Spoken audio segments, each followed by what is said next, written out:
If this reached you at the right time, there may be one sentence you need to hear before you repeat the old one again. Every morning, before the world tells you who you are, you tell yourself first. You may call it realism, habit, or simply the way your mind works.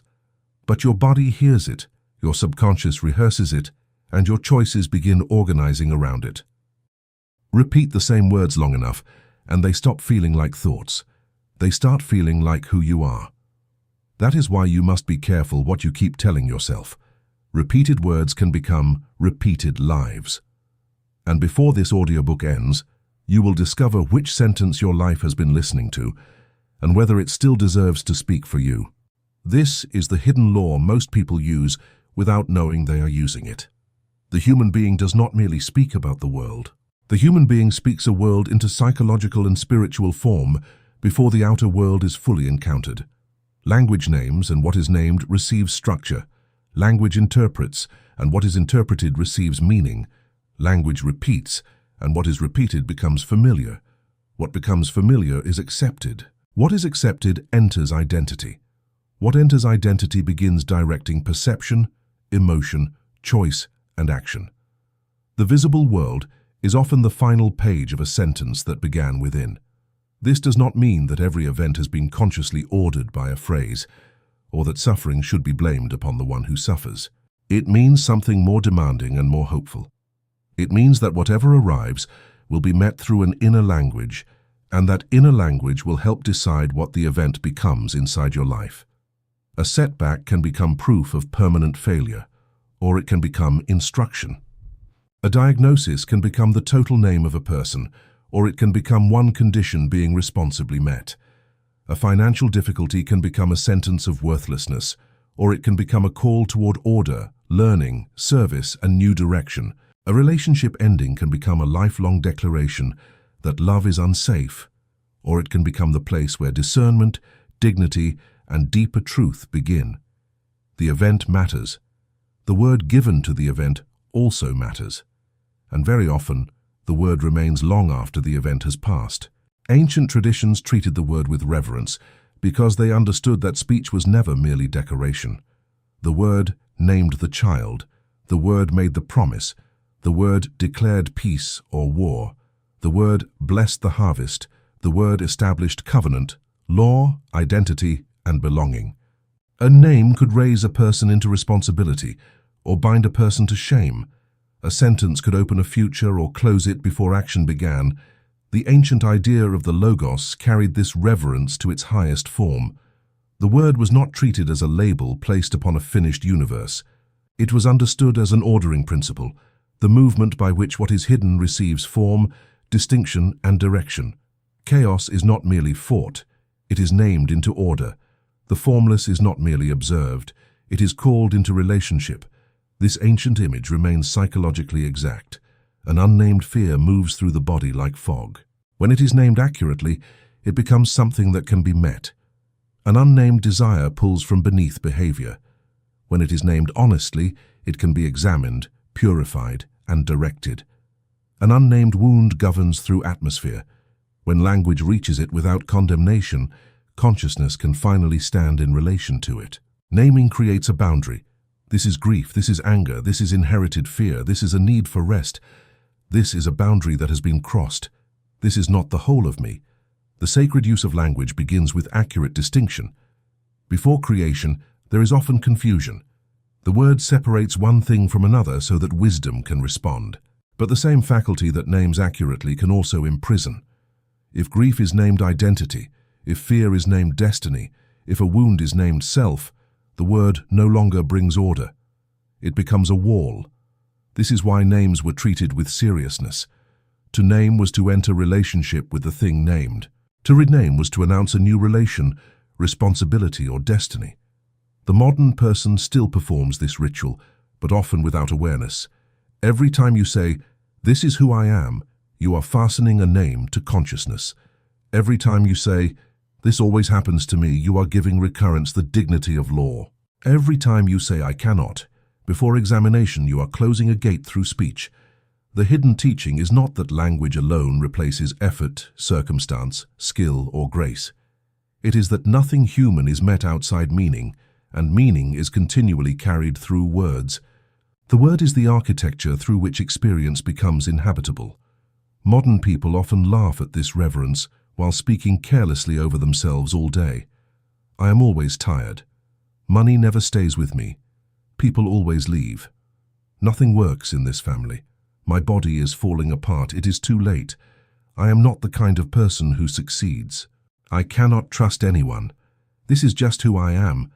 These are not casual observations when repeated with feeling. They become private laws. They instruct the subconscious. They train the attention. They influence the body. They tell the imagination what to expect and the will what not to attempt. They become so familiar that the person no longer recognizes them as choices. They are experienced as facts. A sentence repeated for years can become a room. The person may arrange furniture inside it, defend it, explain it, and call it home without remembering that the door was built from language. Joseph Murphy wrote about the subconscious as a responsive inner power that receives repeated impressions. Neville Goddard emphasized the conversations carried within and the state from which those conversations arise. Florence Scovel Shinn treated the spoken word as a force of direction. Emmett Fox explored the inner equivalent that precedes outer expression. James Allen connected thought, character, action, and circumstance. The Stoics taught that the event and the judgment placed upon the event are not the same thing. These teachings differ in language and tradition, but they meet at a common threshold. The inner word is not harmless. The deepest speech is not always spoken aloud. Much of it occurs in silence. You rehearse an argument while driving. You imagine being rejected before entering the room. You hear the voice of a parent who has been absent for decades. You explain yourself to someone who is not present. You predict the disappointment of a person who has not yet answered. You narrate the body with fear. You narrate age with loss. You narrate money with suspicion. You narrate the future as if it has already been found guilty. These hidden conversations are among the most faithful rituals of the mind. They may be repeated more often than any formal prayer. They carry emotion. They produce images. They shape posture. They prepare responses. They become rehearsals for the world you expect to enter. This book is not asking you to become frightened of language. Fearful self-monitoring would only create another prison. You do not need to punish yourself for every careless phrase. You need to awaken to the authority you have been using unconsciously. The practice is simple, though not always easy. Notice the word, pause before accepting it. Examine the state that produced it. Correct the decree. Embody the new word through feeling and action. Repeat until the inner law changes. The work is not positive thinking in the shallow sense. It is not pretending that the bank account contains money that is not there, or that the body has no pain, or that a relationship is healthy when it is not. Denial weakens the word because the deeper mind recognizes contradiction. The work is disciplined naming. Instead of saying, I am ruined, say, I am meeting a serious difficulty and I am available to wisdom, order, and help. Instead of saying, my body is my enemy, say, my body is communicating, and I will meet it with care, courage, and appropriate support. Instead of saying, I always fail, say, this effort did not produce the result I wanted, and I will extract the lesson without turning it into my identity. The facts are not erased. Their throne is removed. The word becomes powerful when it is coherent. A phrase spoken by the mouth while the heart expects the opposite has little authority. A declaration of peace carried by a body rehearsing war remains divided. A prayer for abundance spoken, while every private conversation worships lack remains contradicted. This is why the new word must descend beneath language. It must become breath, image, expectation, posture, decision, and repeated practice. The word becomes flesh when the life stops arguing with it. If you declare order, begin ordering something. If you declare health, begin treating the body as worthy of care. If you declare prosperity, look clearly at money rather than hiding from it. If you declare love, stop speaking to yourself with contempt. If you declare peace, stop feeding every conflict that asks for your attention. If you declare guidance, create enough silence to hear it. Metaphysical teaching becomes empty when it is used to escape the ordinary. The sacred word must enter the bill, the meal, the appointment, the difficult conversation. the hour before sleep, and the first moment after waking. It must become practical enough to survive contact with the day. There is another reason this teaching matters. Much of the language governing your life did not begin with you. It was spoken around you before you had discernment. Money is hard. People like us do not get ahead. Men cannot be trusted. Women must sacrifice. The body fails after a certain age. Do not aim too high. Do not draw attention to yourself. Love always hurts. Our family never has luck. A child does not hear these as theories. A child receives them as weather.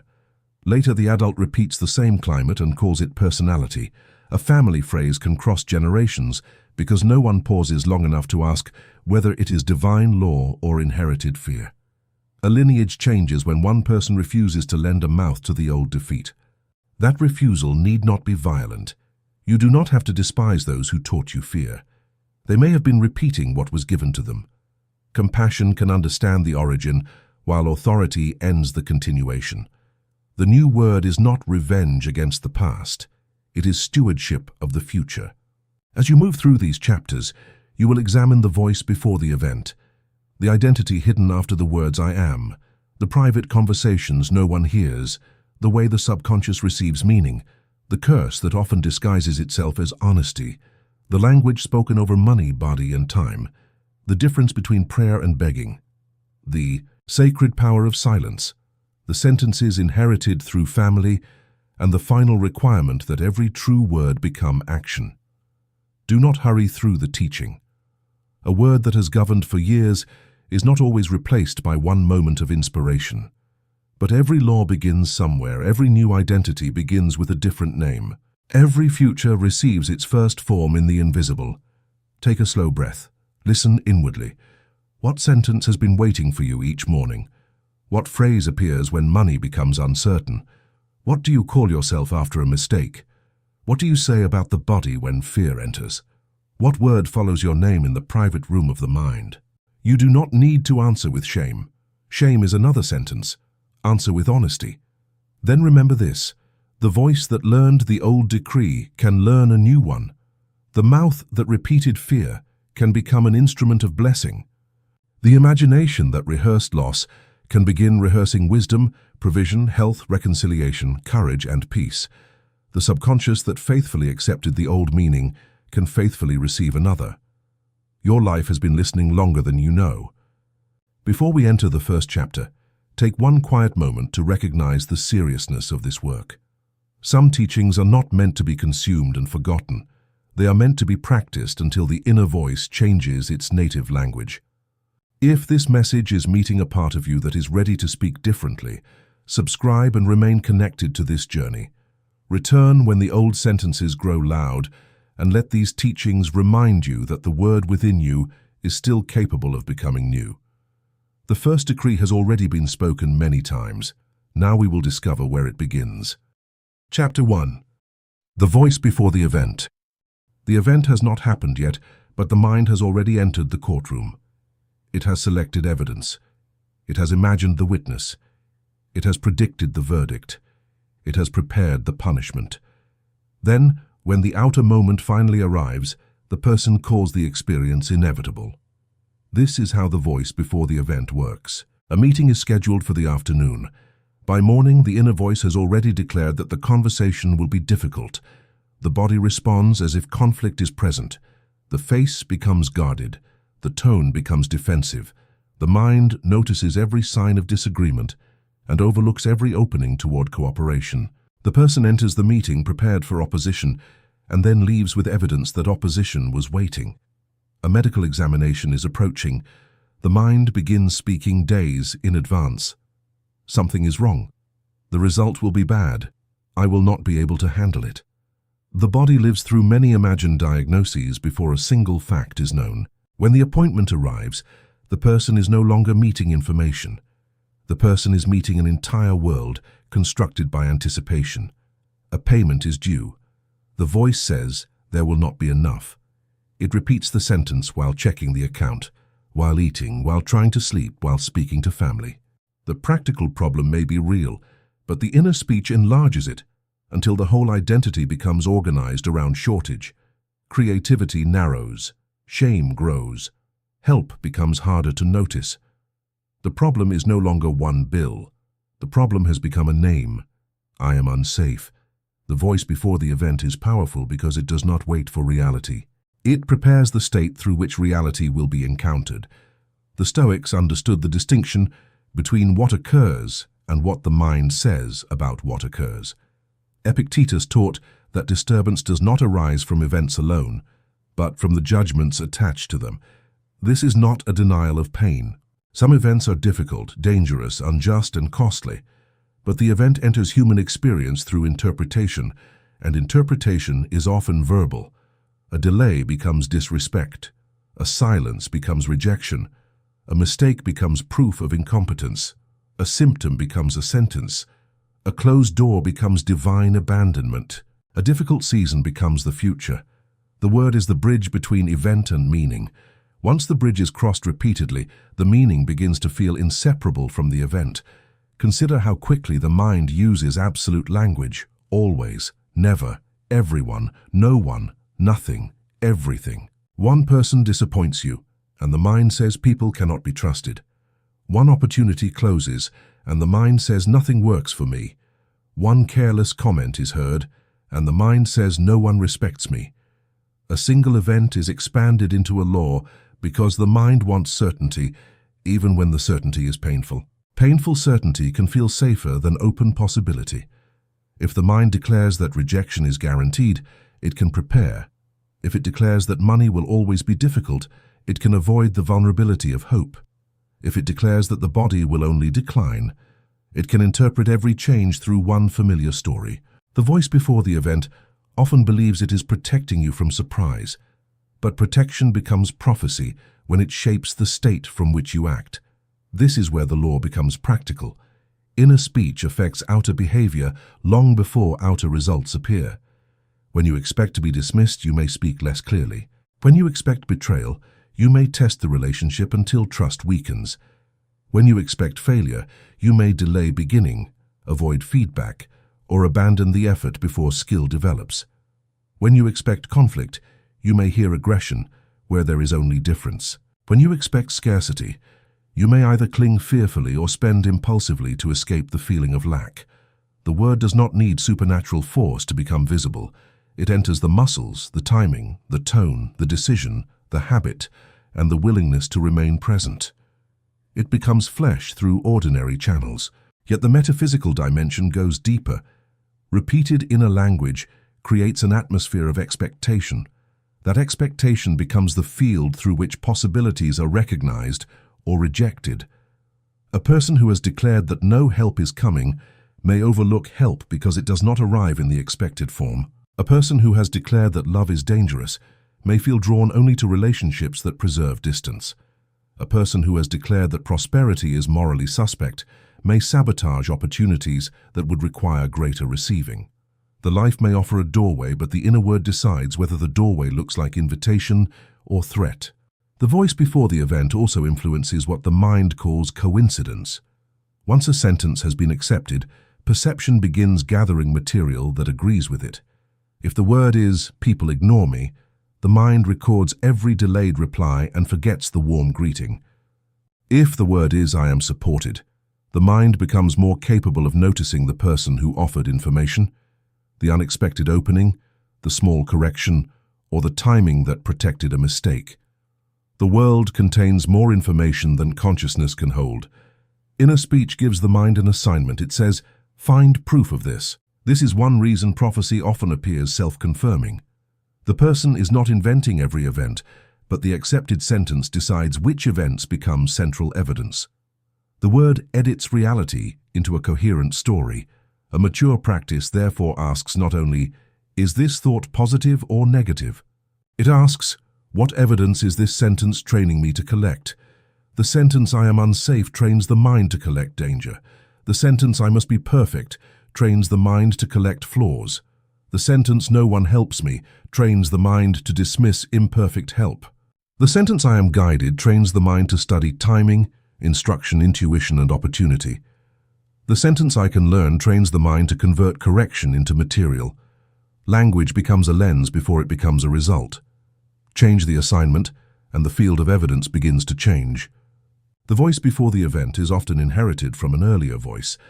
A parent worried aloud, a teacher predicted failure, a partner spoke contempt, a religious authority taught fear, a culture repeated decline. Eventually, the external voice moved inward and became your own. This is why some thoughts feel like ancient truth. They have been spoken so many times that the speaker is no longer remembered. You may hear "be careful" whenever life invites expansion. You may hear "do not embarrass yourself" whenever creativity wants expression. You may hear "people like us do not live that way" whenever abundance appears. You may hear "you will regret this" whenever a new boundary threatens an old pattern. The voice before the event may sound responsible, but responsibility does not require prophecy of disaster. Wisdom prepares for risk. Fear rehearses collapse. The difference can be felt. Wisdom says, "This may be difficult, let me prepare." Fear says, "This will destroy me." Wisdom says, "I need more information." Fear says, "I already know the worst is coming." Wisdom says, "Let me take the next necessary step." Fear says, "I must solve the entire future now." Wisdom respects reality. Fear writes a verdict before reality has spoken. To interrupt the voice before the event, begin by separating fact from decree. The fact may be, "I have a difficult conversation tomorrow." The decree may be, "They will not listen, I will lose control, and everything will become worse." The fact may be, "My account is lower than I need it to be." The decree may be, "I am a failure. Money never stays and I will never be secure."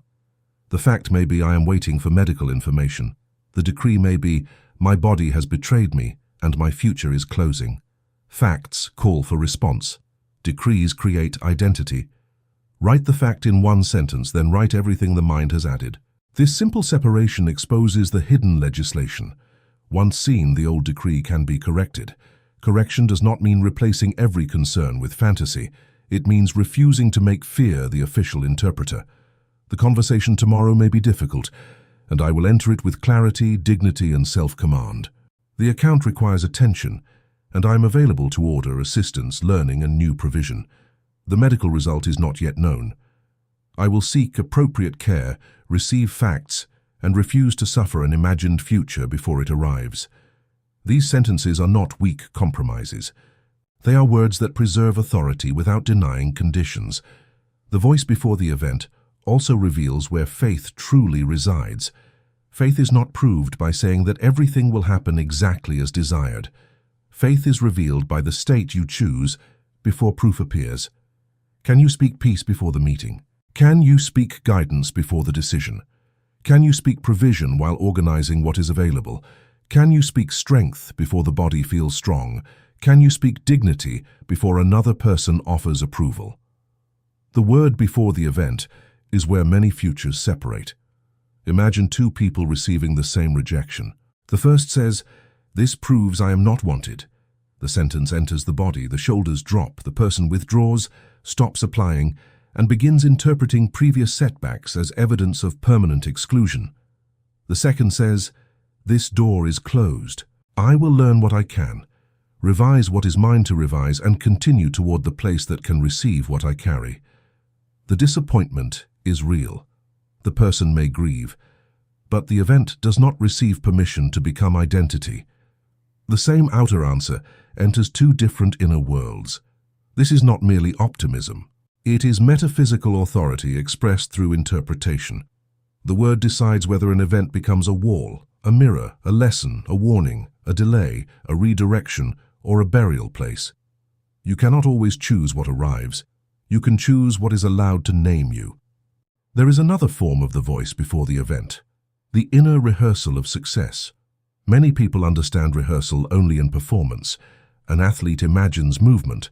A musician hears a passage before playing it. A speaker reviews the opening before standing before an audience. But every person rehearses, often unconsciously. You rehearse fear when you imagine humiliation. You rehearse anger when you repeat an argument. You rehearse abandonment when you picture someone leaving.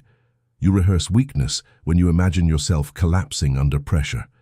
You rehearse strength when you see yourself breathing, pausing, speaking clearly, and remaining upright. You rehearse provision when you imagine receiving an answer and responding with responsible stewardship. You rehearse healing when you see the body being cared for and the mind cooperating with life. The imagination is not empty theater. It is a training room. The word gives the scene its direction. Before an important event, ask 3 questions. What am I predicting? What state is that prediction producing? What word would prepare me to meet the event with the highest available wisdom? Then choose 1 sentence, not 10, not a frantic collection of declarations.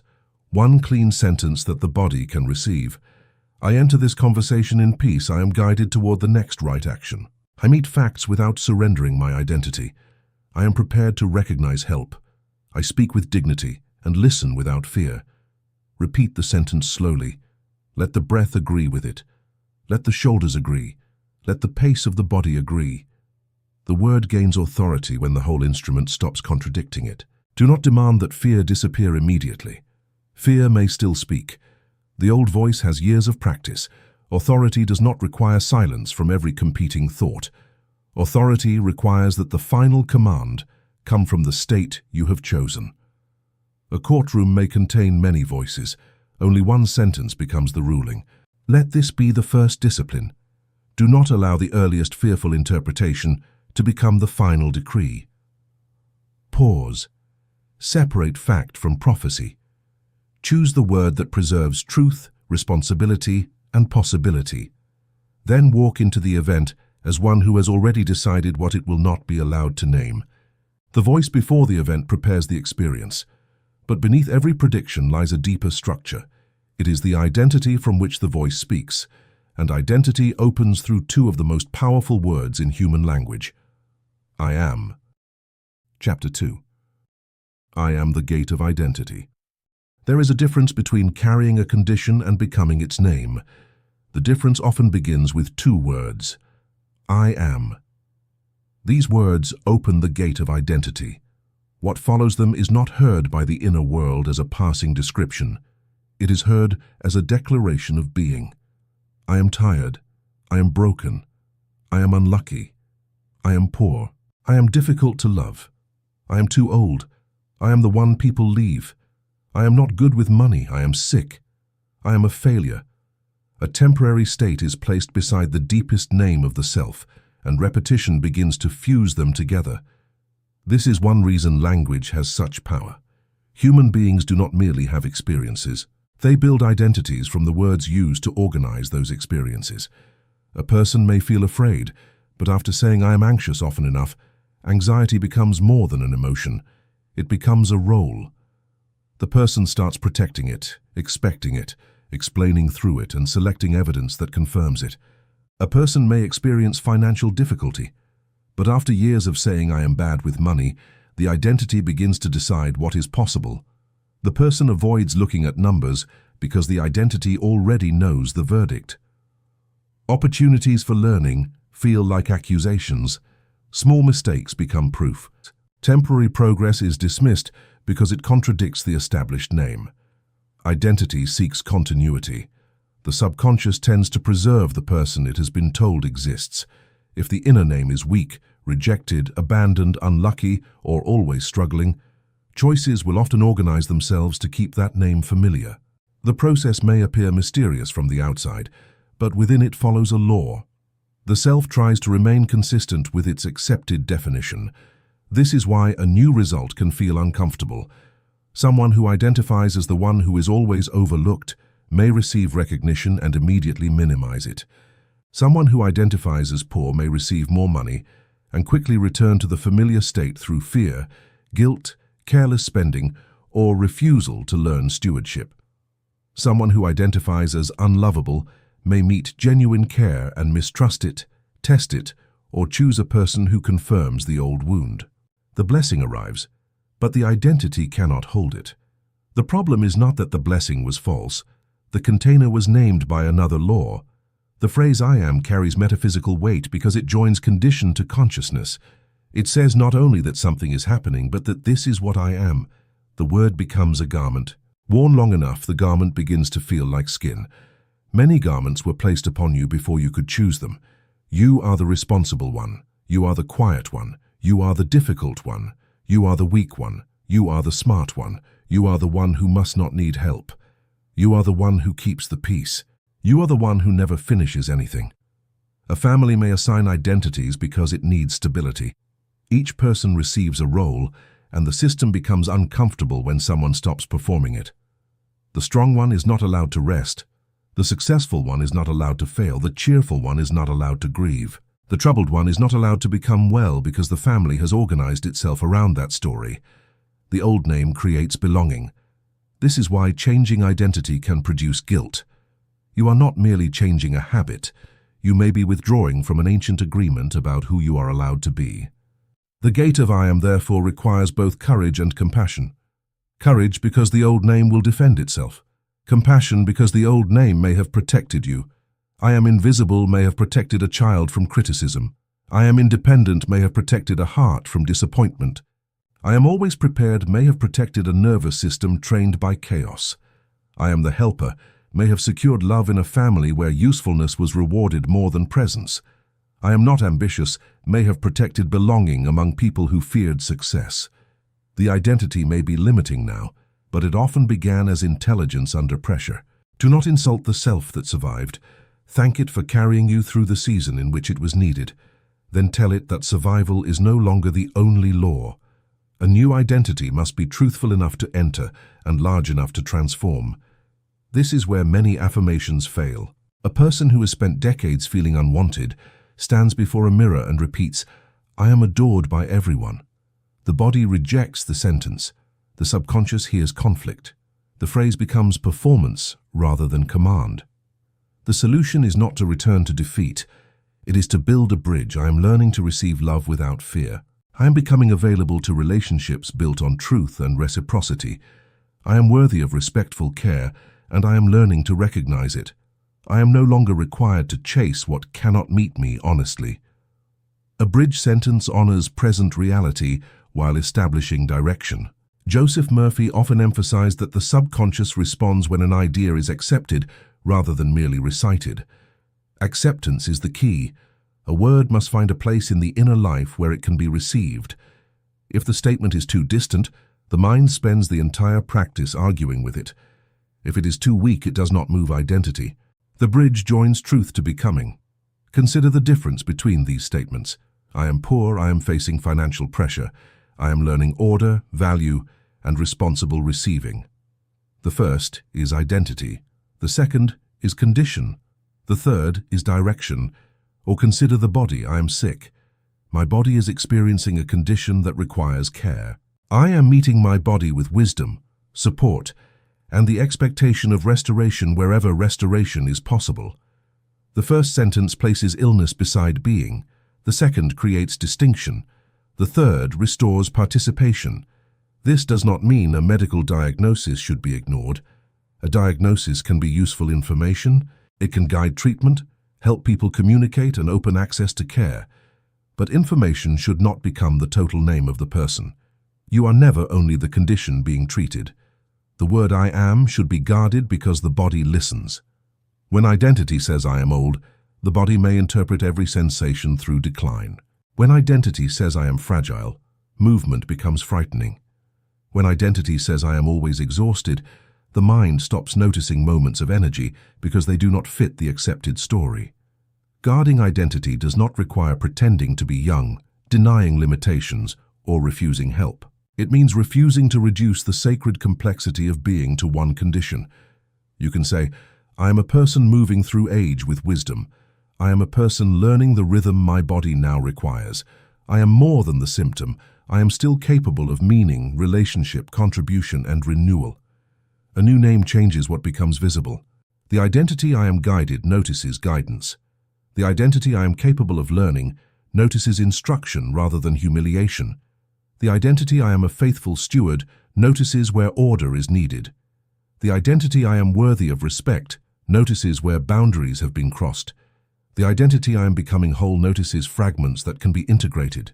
This is not because the sentence magically removes all opposition. It changes the one who meets opposition. The metaphysical law of identity is not passive. A name becomes real through embodiment. If you say, I am disciplined, but continue arranging every day around avoidance, The life contradicts the word. If you say, I am prosperous, but refuse to look at money, learn, serve, create value, or manage what is present, the word remains empty. If you say, I am peaceful, but repeatedly enter arguments for the pleasure of being right, the old identity remains active. If you say, I am loved, but speak to yourself with contempt, the first relationship has not yet accepted the decree. The new name asks for evidence, not proof from the world before you begin. Evidence created through your own cooperation. How does the guided self begin the morning? How does the healthy self speak to the body? How does the prosperous self handle a small amount of money? How does the dignified self respond to disrespect? How does the creative self protect time? How does the peaceful self leave a conversation that no longer serves truth? Identity becomes stable through ordinary repetition. You do not become the new self by waiting to feel completely different. You become it by giving the body, calendar, speech, and choices a new instruction until the instruction becomes familiar. This is acting from identity rather than performing for appearance. Performance asks, how can I look like this to others? Embodiment asks, what would this identity choose in private? The private choice is where the name becomes law. When no one is watching, do you still speak the new word? When the old trigger appears, do you return more quickly? When the result is delayed, do you abandon the identity or remain in alignment? When you make a mistake, do you say, I failed at this action? Or do you say, I am a failure? The gate of I am is tested under pressure. A single old reaction does not erase a new identity, but the interpretation after the reaction matters. If you collapse into shame, the old name returns. If you say, that was an old pattern, I see it, I correct it. I continue. The new identity remains in command. The phrase, this is just who I am, is one of the most expensive sentences in human language. It turns adaptation into destiny. It makes history sacred. It protects habits from examination. It allows the past to keep voting in every future decision. Much of what you call personality may be practiced memory. You may be quiet because speaking once brought humiliation. You may be controlling because uncertainty once meant danger. You may be self-sacrificing because love once depended on usefulness. You may be cynical because hope once ended in pain. You may be restless because stillness allows buried feelings to rise. These patterns can feel like identity, but they are not the whole of you. They are strategies that learned your name. The true work is not to invent a grandiose self. It is to release false limitation so that a deeper self can become visible. Ask now, what follows I am in the private room of your mind? Write the phrases without editing them. I am. Let the old names appear. Then ask of each one, is this an eternal truth? Is this a present condition? Is this an inherited label? Is this a protection that has outlived its purpose? What behavior does this name continue to produce? What name would call forward responsibility, dignity, and growth? Do not choose 20 new identities. Choose one that reaches the root. I am guided. I am becoming a trustworthy steward of my life. I am available to restoration. I am no longer the wound. I am the consciousness that can meet, understand, and transform it. I am worthy of truthful love. I am a person who keeps promises made in private. I am capable of beginning again. Speak it slowly. Let the body hear the difference between recitation and recognition. Then take one action that agrees. A name without action remains a wish. An action without a new name may remain temporary. When name and action agree, identity begins to reorganize. The gate of I am is always open. Something is always passing through it. Guard what enters. Do not place a passing emotion beside the eternal name of being.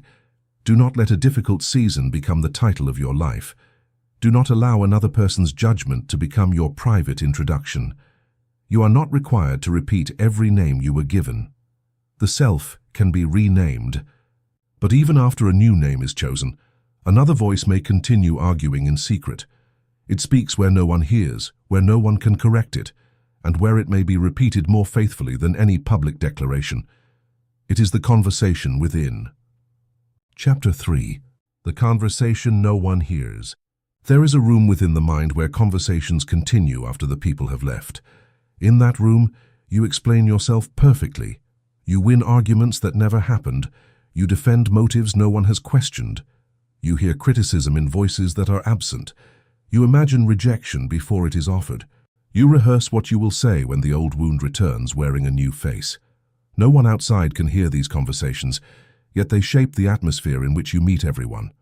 The private conversation is one of the strongest forms of inner speech because it combines language, image, emotion, memory, and expectation.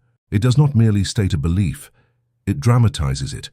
The mind becomes stage, actor, audience, and witness. The body responds to the scene as though the conversation were taking place now. You may be sitting alone in a quiet room while the heart races because an imaginary argument has become emotionally real. You may be driving safely while the body tightens around words spoken years ago. You may be preparing for sleep while answering a person who is not there. The outer room is silent. The inner room is crowded. Neville Goddard placed unusual emphasis on inner conversations because he understood that a person lives from them. The conversations carried within reveal the state occupied within.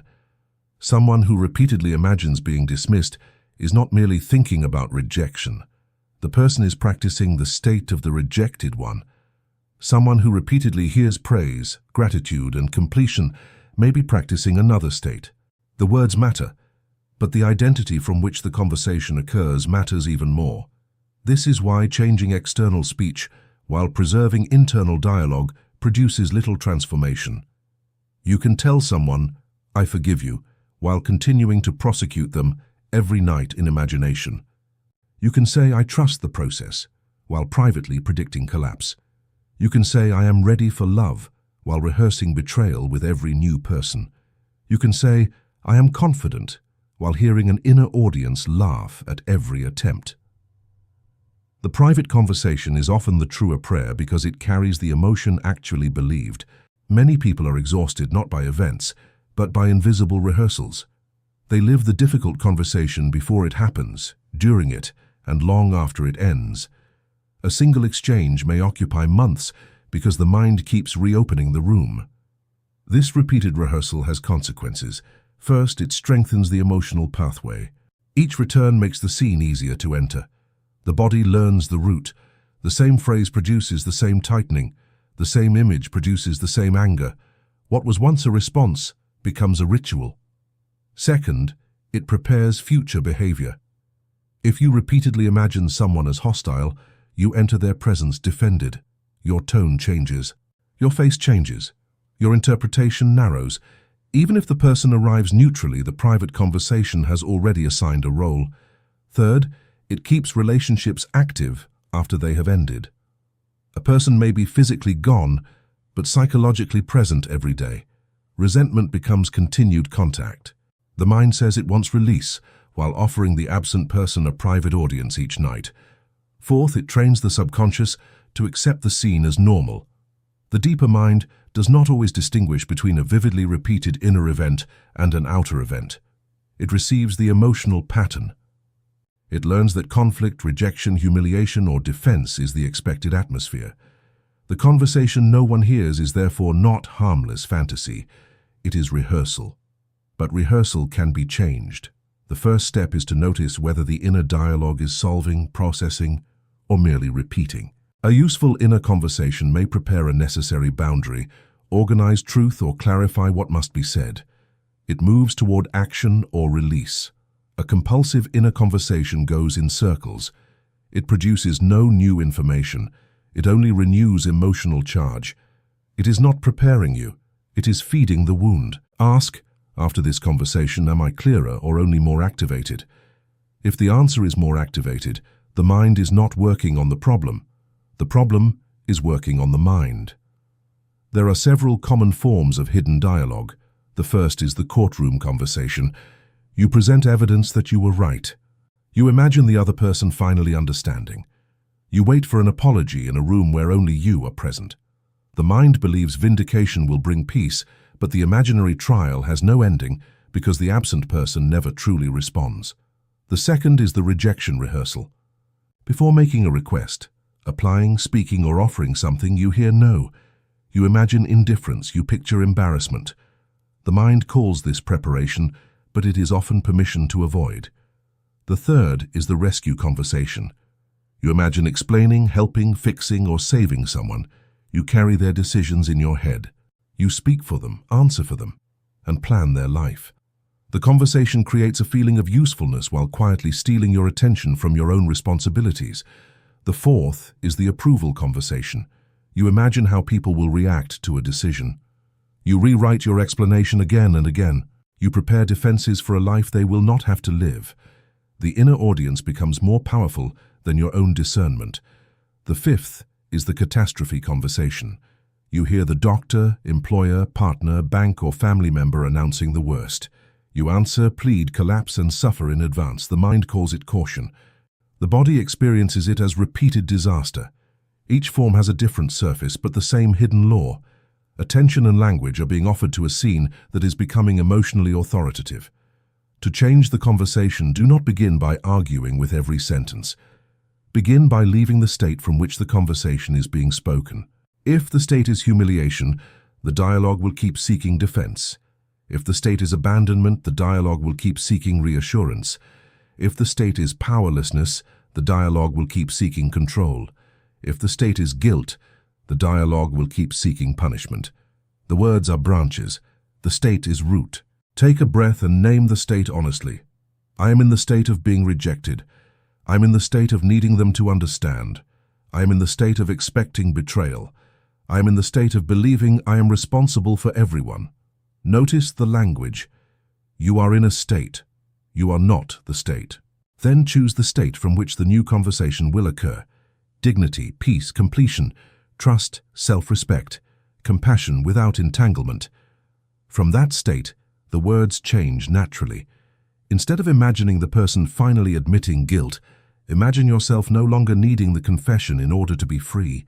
Instead of imagining rejection, imagine receiving the answer calmly and continuing with self-respect. Instead of rescuing, imagine the other person standing in their own responsibility while you remain loving and clear.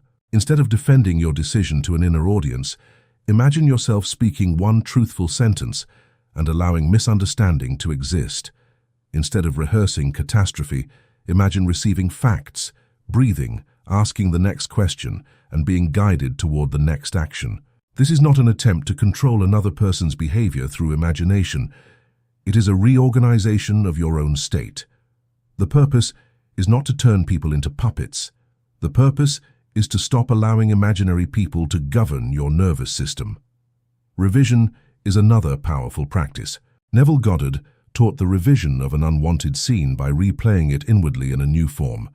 Used wisely, revision is not denial of history. It is a way of changing the emotional conclusion carried from history. Suppose you remember being humiliated. The factual event cannot be erased. But the inner scene can be revisited with the presence and protection you did not have then. Imagine the present self entering the memory, standing beside the younger self, speaking the words that were needed, and removing the old conclusion. The event happened. The conclusion, I am powerless, does not have to remain. The memory exists. The decree, I must stay silent, does not have to govern. Revision changes the internal relationship to the event. It takes authority from the old interpretation and returns it to consciousness. Another practice is the completed conversation. If there is something that truly needs to be said, write it. Speak it privately once. Say the whole truth without editing. Then ask what action belongs to the outer world. Perhaps a real conversation is needed. Perhaps a boundary is needed. Perhaps an apology is needed. Perhaps no contact is wiser. Perhaps the only necessary action is to stop repeating the conversation. The mind often continues because no clear decision has been made. Completion may require action, but it may also require permission to release what cannot be resolved through another person's agreement. You do not need everyone to understand your story for your story to become peaceful. You do not need a perfect apology for your nervous system to leave the courtroom.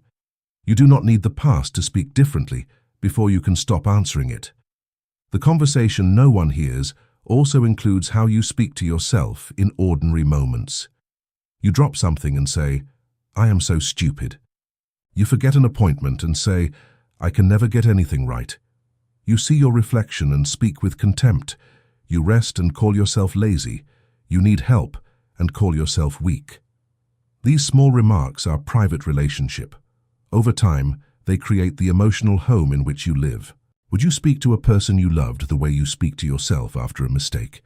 If not, the inner conversation has become abusive in the name of discipline. True discipline corrects behavior without attacking being. That action was careless. I will repair it. I missed the appointment. I will reorganize the system.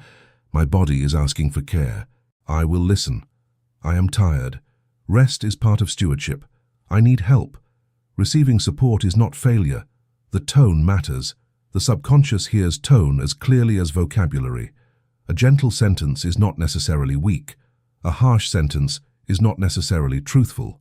Authority can be calm. There is a sacred practice in changing the inner tone before changing every word. Slow the conversation, lower the volume, replace accusation with instruction, replace finality with direction. Not, you always ruin everything, but pause. This pattern is active. Choose again. Not, no one will ever love you, but fear is speaking from an old wound. You are learning to recognize love that is safe and reciprocal. Not, you will never succeed, but the result is not here yet. Continue learning, refining, and moving. The new conversation should not flatter. It should guide. Before sleep, listen to the final dialogue of the day. Many people carry unfinished arguments into the receptive hours of night. They replay offense, failure, fear, and lack until the subconscious receives them as the closing instruction. Choose another ending. Review the day without cruelty. Correct what must be corrected. Offer what cannot be finished to God. Then let the final conversation become one of guidance, gratitude, and release. I have done what I could see to do today. I release the conversations that cannot be completed tonight. My mind is allowed to become quiet. I am guided in sleep and in waking. Tomorrow does not need to be solved from this bed. The conversation no one hears can become a sanctuary rather than a courtroom. It can become the place where you bless those you cannot control. Forgive yourself without avoiding responsibility. Rehearse courage before action, and hear a wiser voice beneath fear. Private speech is never truly private from your own life. The body hears it. The subconscious receives it. The future self is trained by it. Listen carefully to what is being rehearsed. Then remember, you are not required to continue any conversation merely because it began long ago. You can leave the room. You can change the speaker. You can speak from another state. And beneath every private conversation, a deeper mind is listening without argument, receiving not only the words but the meaning carried through them. Chapter 4. The subconscious obeys the meaning. The subconscious does not sit beneath the mind waiting to be persuaded by logic. It receives impressions. It receives the picture behind the sentence. It receives the feeling carried by the breath.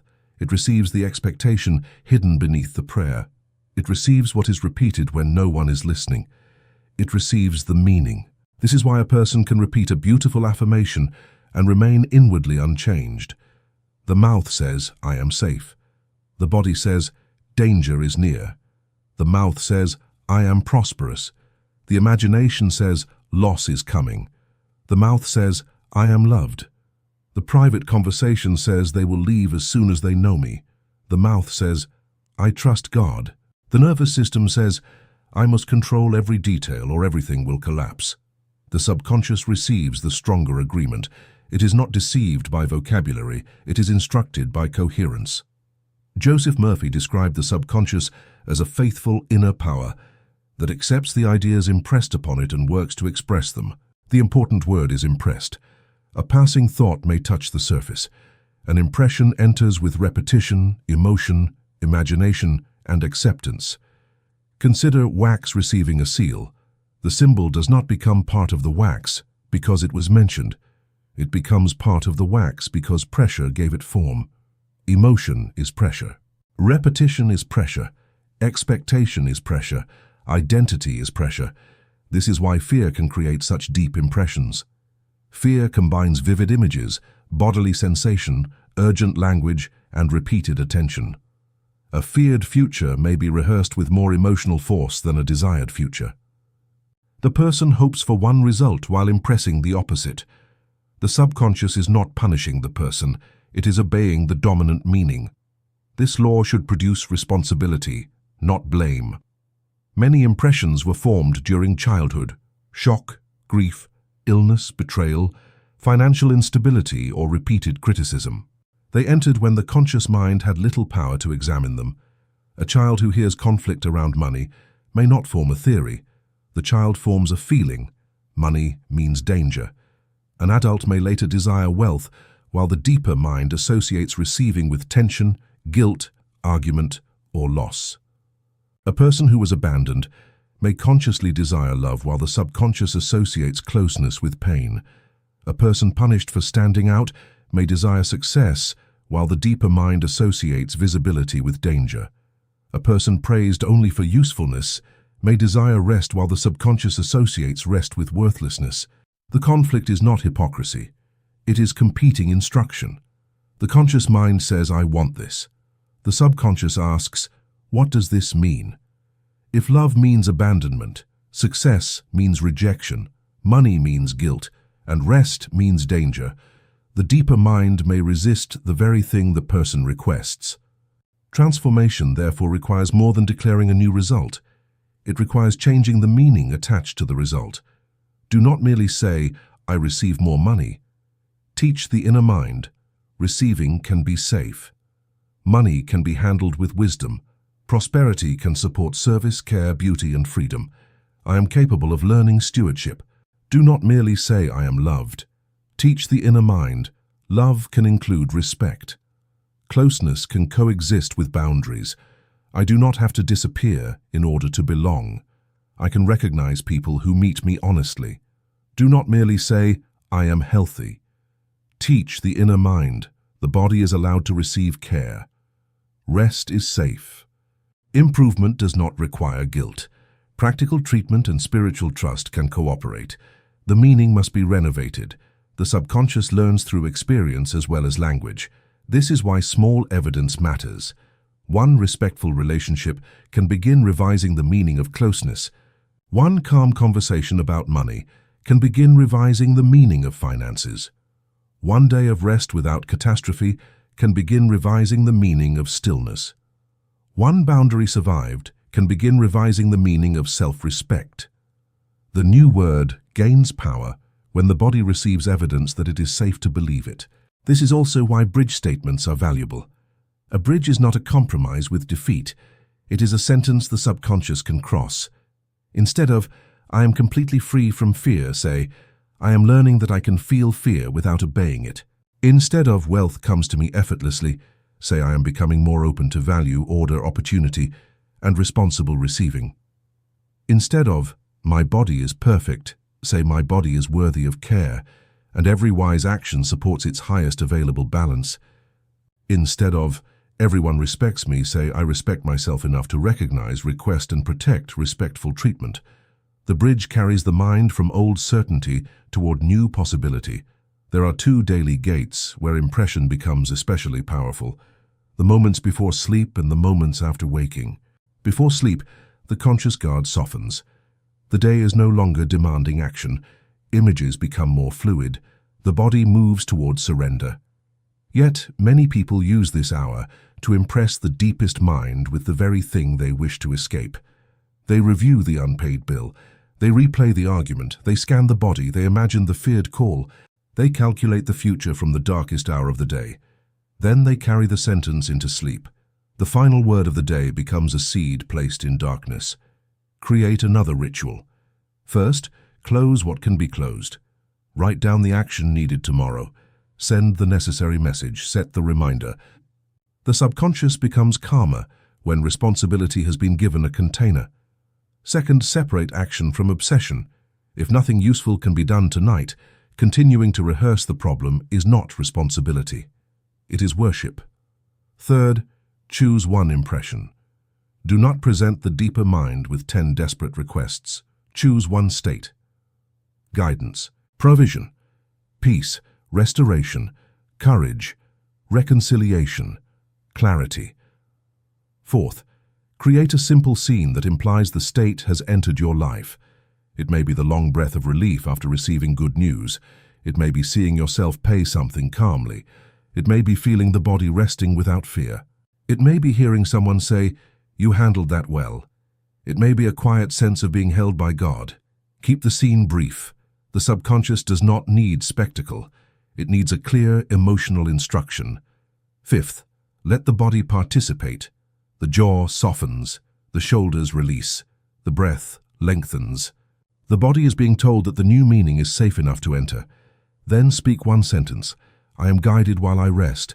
The answer is moving through channels I do not need to control. My body is allowed to receive restoration. I release this night from the duty of solving tomorrow. Provision is being prepared, and I will recognize the action that belongs to me. Carry the feeling, not the effort, into sleep. The morning is another gate. The first attention of the day often retrieves the last concern from the previous night. Before the body has fully awakened, the old sentence returns. Many people immediately confirm it by reaching for messages, news, accounts, symptoms, or conflict. The world is permitted to write the first line. Interrupt this pattern gently. Before the phone, before the list, before the memory, place one word into the morning. Today I am guided. Today I meet facts without surrendering peace. Today my speech serves the life I am building. Today I am available to help, order, and meaningful opportunity. Today I treat the body as an ally. This does not guarantee that every event will be pleasant. It establishes the state that will meet the event. The subconscious also receives repetition throughout the day. Every complaint is an impression. Every repeated joke about age, failure, marriage, money, or health becomes instruction. Every image consumed repeatedly becomes atmosphere. Every conversation joined for belonging becomes a vote. Many people plant peace at night and water fear all day. They repeat a prayer in the morning, then spend hours describing why life cannot change. They declare abundance, then speak of money only with resentment. They declare health, then curse the body for every limitation. They declare love, then rehearse the evidence that no one can be trusted. The subconscious is not confused. It counts repetition. This does not mean you must become artificial or silent about difficulty. It means you must speak about difficulty in a way that preserves direction. There is a difference between saying, "I am facing a serious problem and need support," and saying, "My life is always a disaster." There is a difference between saying, "This pain needs attention," and saying, "My body is useless." There is a difference between saying, "I am grieving what happened," and saying, "I will never recover." The first statement opens action. The second closes identity. Emotion gives the word force, but forced emotion is not required. Many spiritual teachings become exhausting because people believe they must produce intense excitement. The subconscious does not need theatrical enthusiasm. It responds to quiet acceptance. Relief may be stronger than excitement. A person carrying fear may not be able to feel triumphant, but the person may be able to feel one degree of relief. I do not have to solve everything now. I am not alone inside this problem. There is a next step, even if I cannot yet see the entire path. The body can accept relief. Relief becomes a doorway. Repeated relief teaches safety. Safety allows the new word to descend. There is another reason the subconscious obeys meaning rather than vocabulary. Meaning is relational. The same word can carry opposite commands in different lives. Home may mean refuge to one person and danger to another. Success may mean freedom to one person and exposure to another. Marriage may mean companionship to one person and captivity to another. Silence may mean peace to one person and punishment to another. The word itself is not the full instruction. Memory, body, culture, and emotion complete the sentence. This is why spiritual work must become personal. Borrowed affirmations may sound impressive, but miss the actual meaning that needs revision. A person may repeat, "I welcome success," while the hidden association is, "Success will make my family reject me." The true work is not louder repetition, it is bringing the concealed meaning into light. Ask of any desired state, "What does this mean in my body? What did I witness when others had it? What danger does the old self associate with receiving it? What responsibility would arrive with it? What guilt might need to be released?" The answer reveals why some prayers remain divided. The conscious mind requests the result, while the subconscious protects the person from the meaning attached to the result. Suppose you desire visibility. The surface says, I want my work to be seen. The deeper meaning says, being seen invites criticism. The new instruction must include safety, discernment, and the ability to survive misunderstanding. I am visible and grounded. I can receive attention without surrendering identity. Criticism is information to examine, not a verdict to obey. Suppose you desire rest. The surface says, I need peace.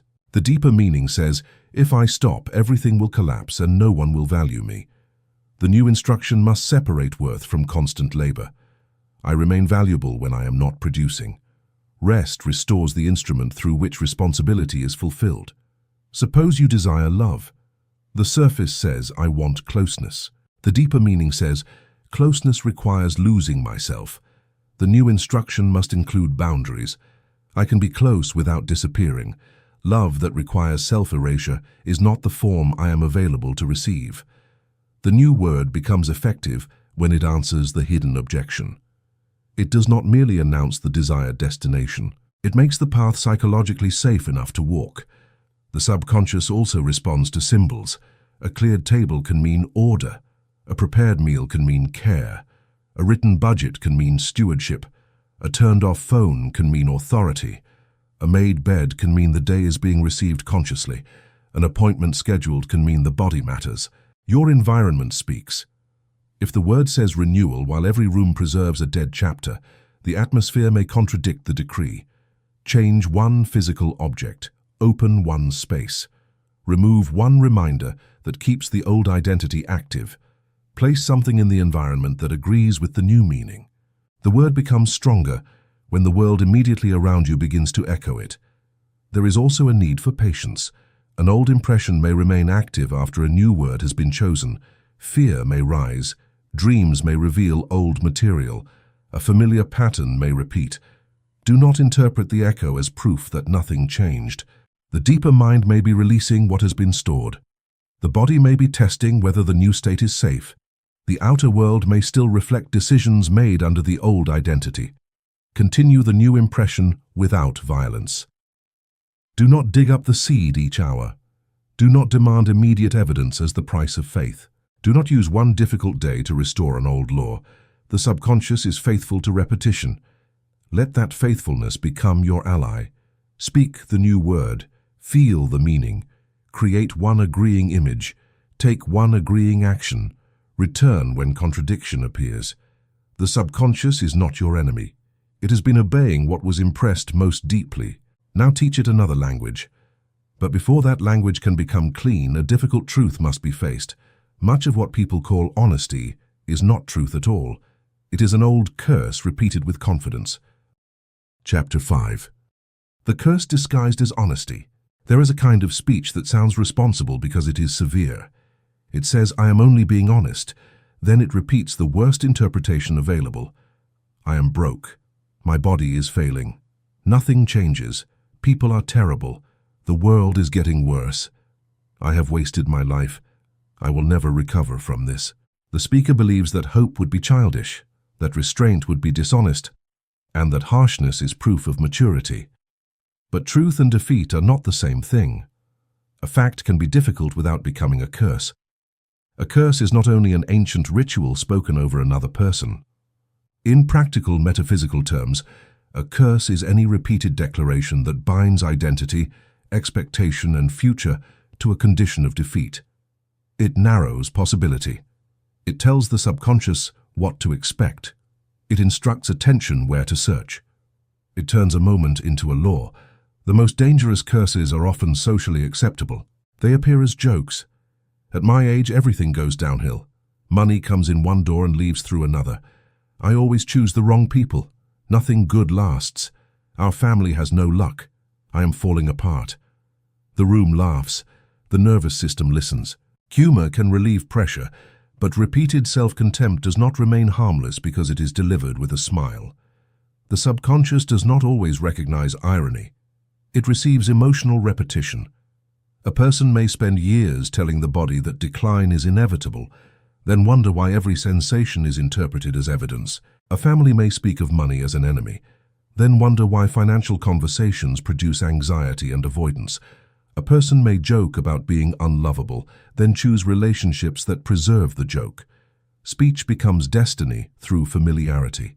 This does not mean that language alone creates every physical, financial, or relational condition. It means that language becomes one of the strongest organizers of how conditions are met, sustained, enlarged, or transformed. The curse disguised as honesty often begins with a wound that wanted recognition. A person suffered and was told to stay positive. A person was betrayed and told to forgive before truth was spoken. A person faced illness and was pressured to pretend. A person experienced poverty and was offered slogans instead of help. Naturally, the person began defending facts. Do not tell me everything is fine. Do not tell me this is not painful. Do not tell me I can simply think my way out. This protest contains wisdom. Pain deserves truth. Conditions deserve responsible action. Spiritual language should never be used to silence reality.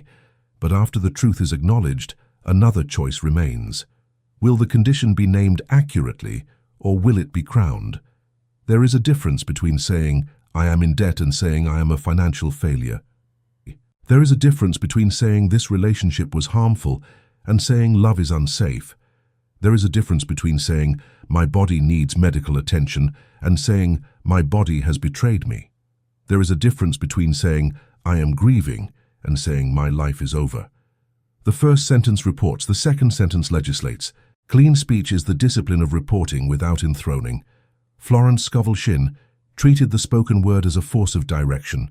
Her central insight was not that difficulty should be denied, but that the word should be used consciously because it helps establish the path the mind and life will follow. To speak repeatedly from fear is to keep pointing the instrument toward fear. Many people curse the future in order to avoid disappointment. Do not expect too much. It probably will not work. I am sure something will go wrong. This defense creates a strange bargain. Suffer now so that future suffering will feel less surprising. But pain paid in advance does not reduce the bill. It only extends the experience. The curse disguised as realism also appears in collective speech. People our age cannot change. No one is trustworthy anymore. The economy will destroy everyone. All relationships fail. The body only gets worse. The world is finished. Some conditions may indeed be serious. Wisdom pays attention. But collective fear often speaks in absolutes because absolutes create emotional unity. People bond through shared defeat. A room full of complaint can feel like belonging. To speak differently may feel disloyal. If everyone in the family says money is impossible, speaking of possibility may sound arrogant. If everyone speaks of aging as decay, speaking of maturity as power may sound naive. If everyone expects betrayal, trusting discernment may look foolish. The old curse maintains the tribe. Breaking it can create loneliness before it creates freedom. This is why clean speech requires inner authority. You must be willing to sound different without needing to correct everyone. The new word does not need to become argument. It can remain a quiet refusal. I do not lend my mouth to that conclusion. I recognize the difficulty and I remain open to another outcome.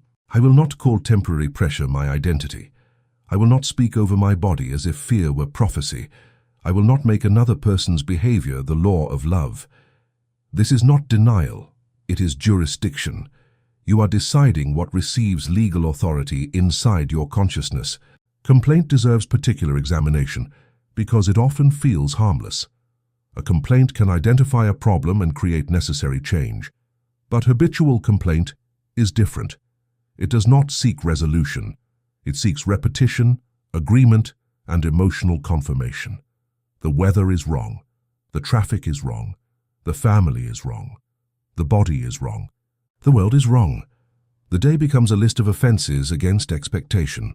Habitual complaint trains the speaker to occupy the position of one continually acted upon. Agency becomes smaller. Gratitude becomes embarrassing. Possibility becomes difficult to recognize because the mind has been rewarded for finding fault. The correction is not forced cheerfulness. It is responsible language. This is inconvenient. What can be changed? This pattern is painful. What boundary or action is needed? This condition is real. What support can be sought? The complaint becomes question. The question returns movement. There is also a social cost. Repeated complaint teaches others how to meet you. Some begin bringing only bad news because that is where connection occurs. Others withdraw because every conversation requires them to enter the same atmosphere.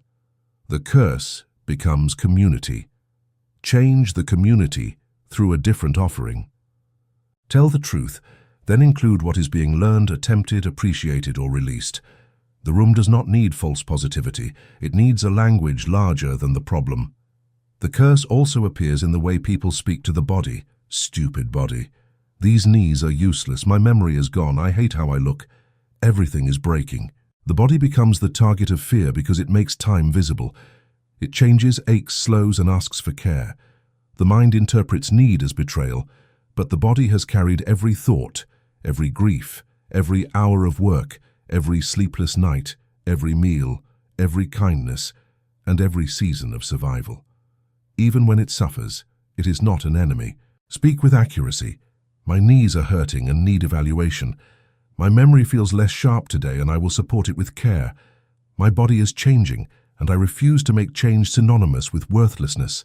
I'm allowed to seek help. The word of alliance creates a different relationship to care. The curse disguised as honesty can also be turned against other people. He never changes. She is impossible. They are hopeless. That child is lazy. This family is broken. There may be patterns that require boundaries, distance, treatment, accountability, or legal protection. Clean speech does not excuse harm, but reducing a person to a permanent accusation hardens the field through which you meet them. A person may have behaved dishonestly. That is different from making dishonesty their eternal name. A child may be struggling with discipline. That is different from calling the child lazy until the label becomes identity. A family may carry dysfunction. That is different from declaring that healing is impossible. The word should tell the truth without removing all possibility of transformation. There are times when the cleanest word is no word. Silence is better than cursing. If anger is high, if fear is speaking, if the sentence will be used to wound, pause. The mouth does not need to release every state the moment it appears. Emotional honesty does not require immediate expression. You can say, I am too activated to speak cleanly. I will return when I can tell the truth without making destruction my goal. This is maturity. When an old curse escapes, do not create a second curse through shame. Do not say, I ruined everything with that thought. I can never change. I am terrible at this. Simply correct the word. That was the old language. The accurate word is this. I am learning. I repair what I can. I return to the direction I have chosen. Correction is more powerful than self-punishment because it establishes new authority immediately. A useful practice is the three-part revision of speech. First, name the fact. The payment is due. The relationship is strained. The body is in pain. The opportunity was lost. Second, remove the curse. This does not define my worth. This is not permission to predict permanent failure. This condition is not the total name of my body. This ending does not prove that every future is closed. Third, establish the direction. I seek order and assistance. I speak truth and protect dignity. I pursue appropriate care and support restoration.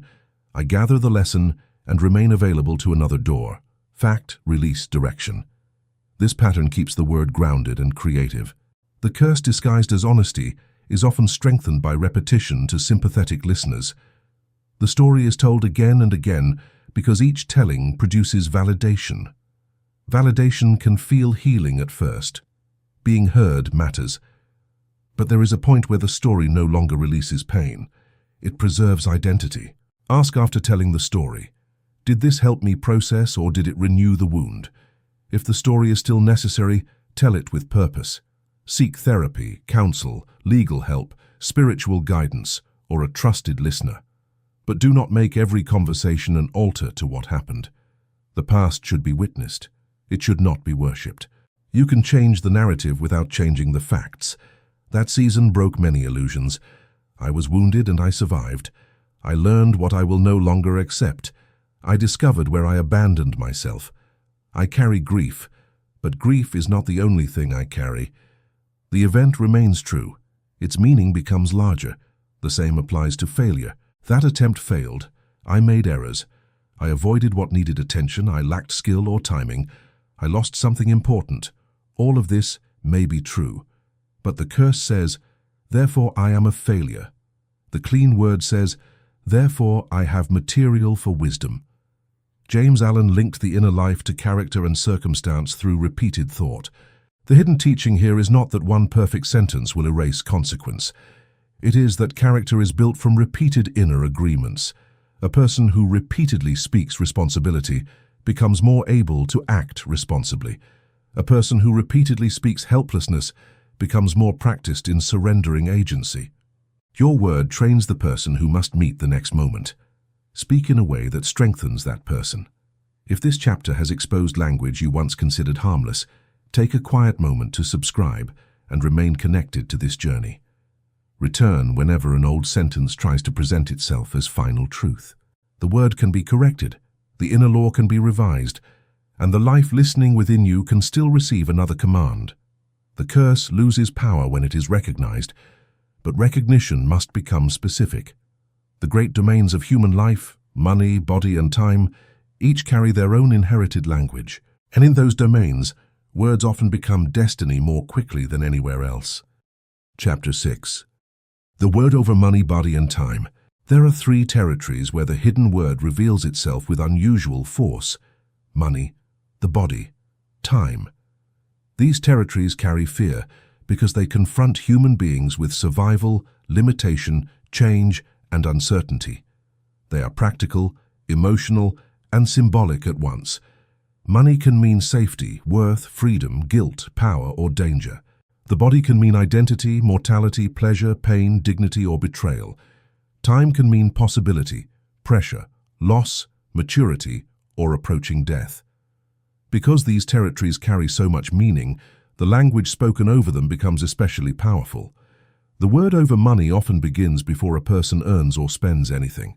Money is hard. Money causes conflict. Money changes people.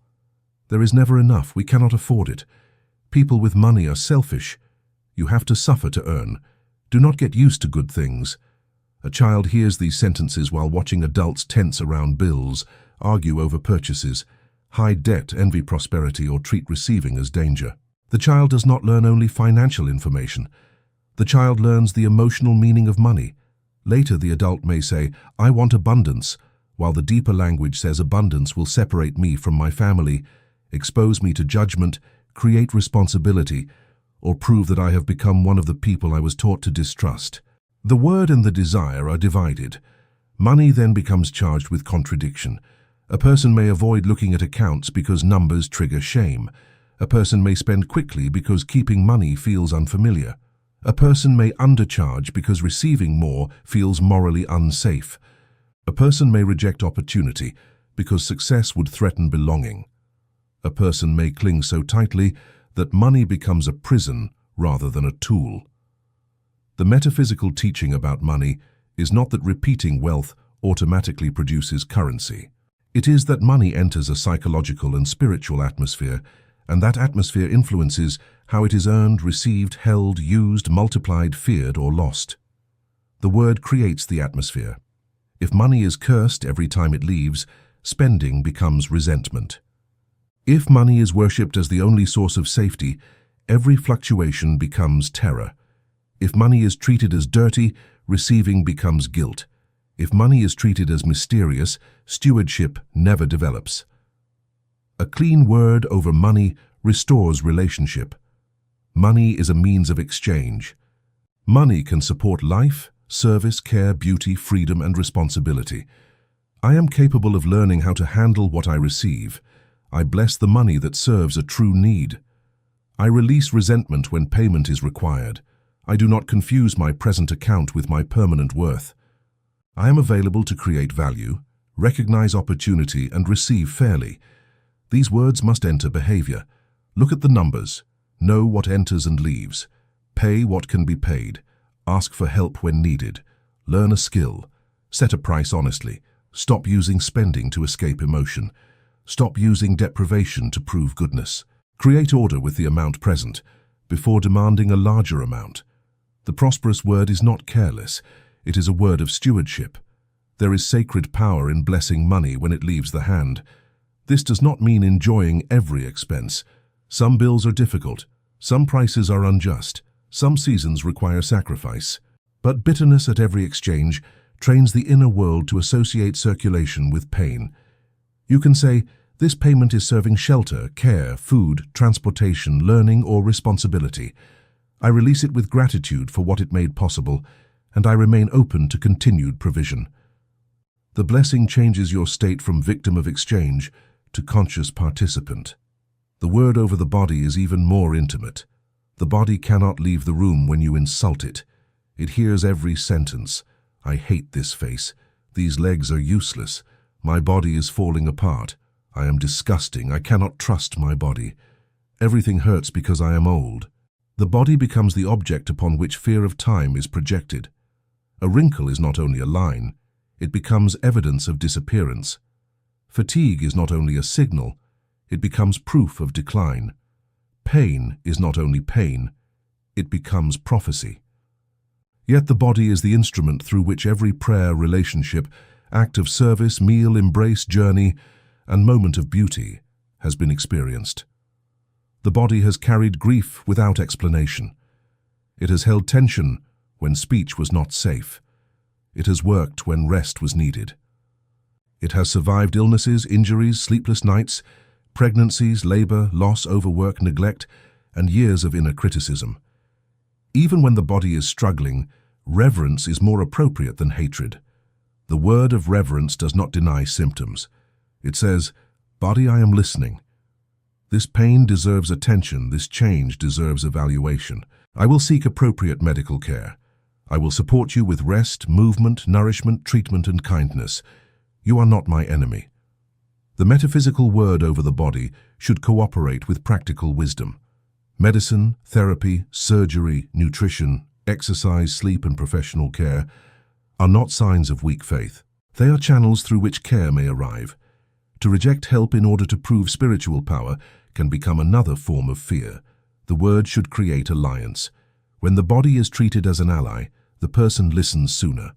Appointments are not delayed by shame. Rest is not interpreted as laziness.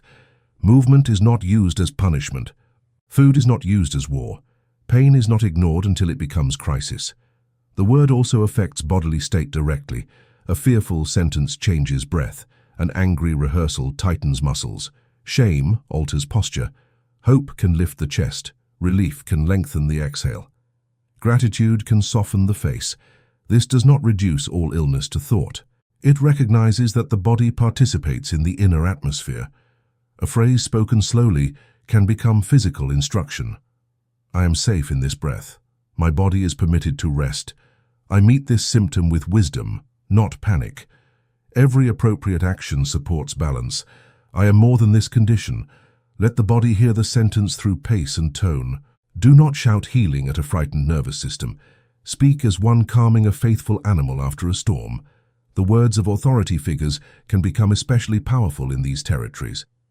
A doctor, teacher, employer, religious leader, parent, or financial professional may speak from expertise, concern, habit, or limitation. Because authority is present, the sentence may enter with unusual force. You will always have this problem. You are not leadership material.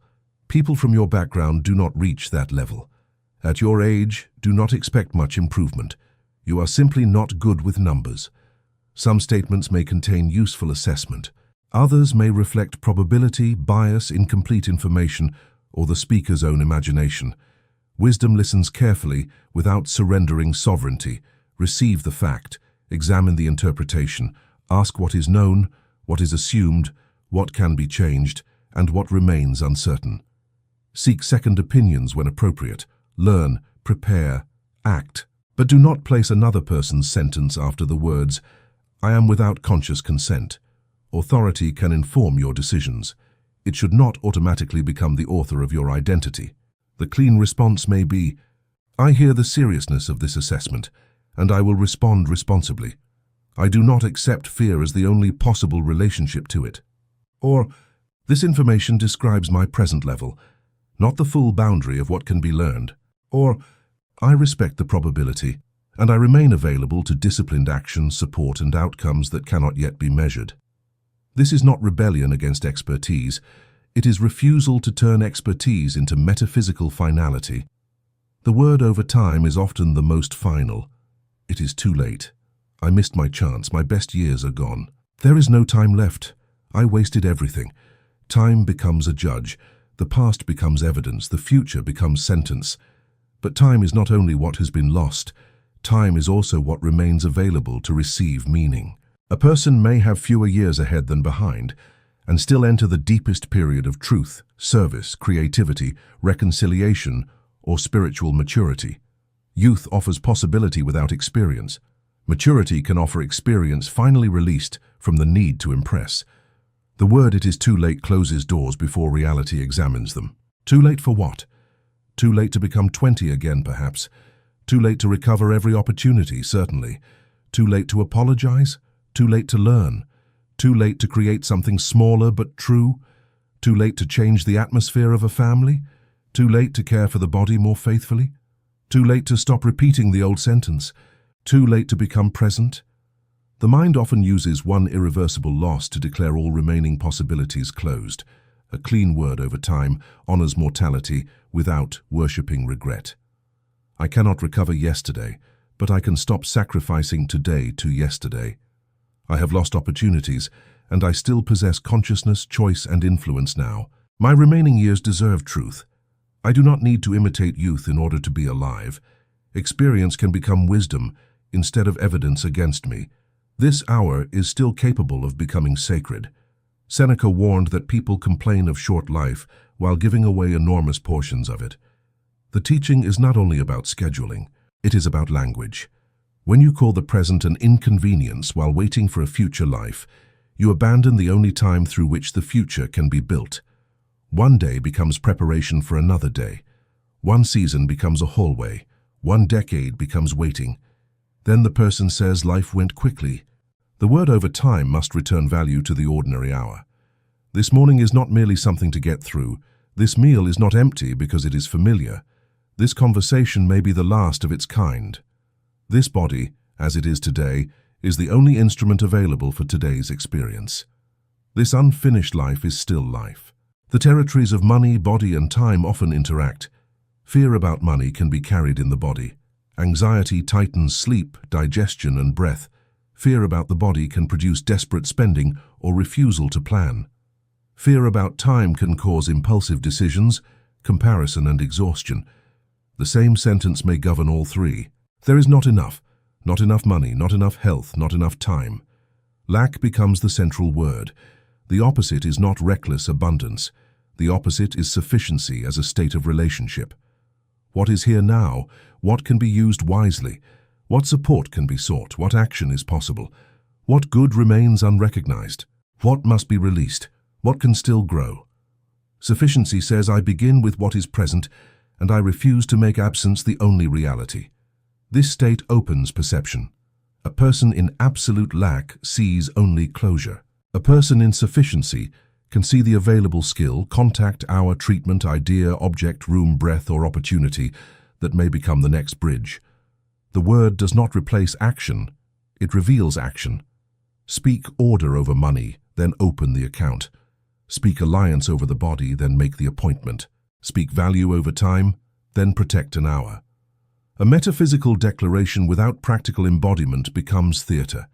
The word over these territories should also be protected from the opinions of others. Some people will speak fear over your finances. Some will speak decline over your body. Some will speak limitation over your age. They may believe they are helping. They may be repeating their own agreements. Listen for useful information. Reject unnecessary prophecy. A doctor may describe a condition without having authority to define your spirit. A financial advisor may describe risk without having authority to define your worth. A calendar may show age without having authority to declare that meaning is finished.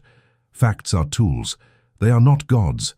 Create 3 new sentences, 1 for each territory. For money, choose a word of order and receiving.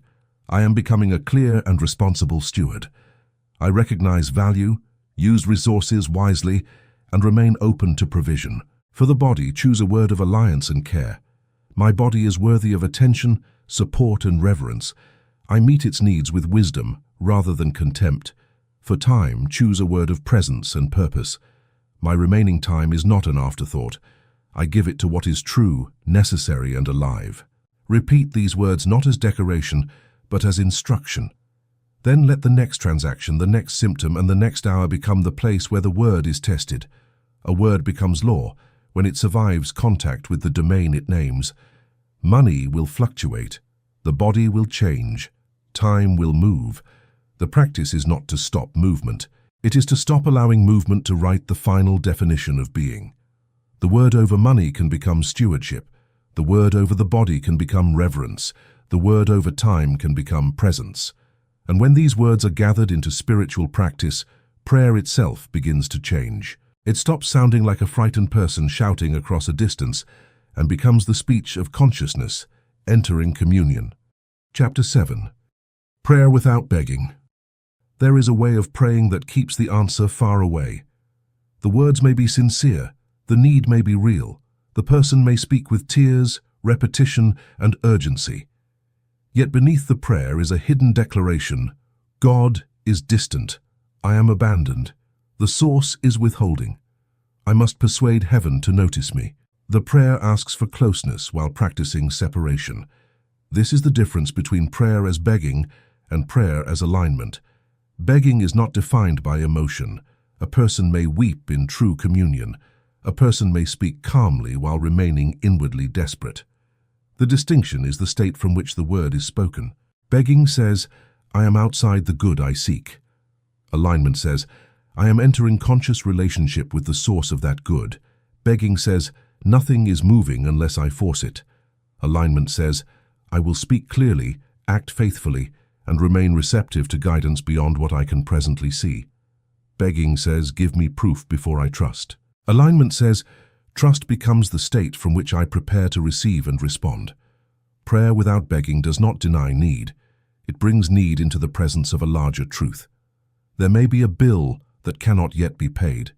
There may be pain in the body. There may be a relationship that cannot be repaired by one person. There may be grief, uncertainty, injustice, and fear. The prayer begins by telling the truth. This is what is happening. This is what I feel. This is what I need. This is what I cannot control. Then the prayer moves from description to communion. I am not alone inside this condition. Wisdom is available. The next action can be shown. Help can move through visible and invisible channels. My identity is greater than the present appearance. The result does not need to arrive through the form my fear has selected. Prayer becomes a change of position. The person rises from beneath the condition and stands within a larger relationship to it. Joseph Murphy emphasized prayer as the communication of an accepted idea to the subconscious.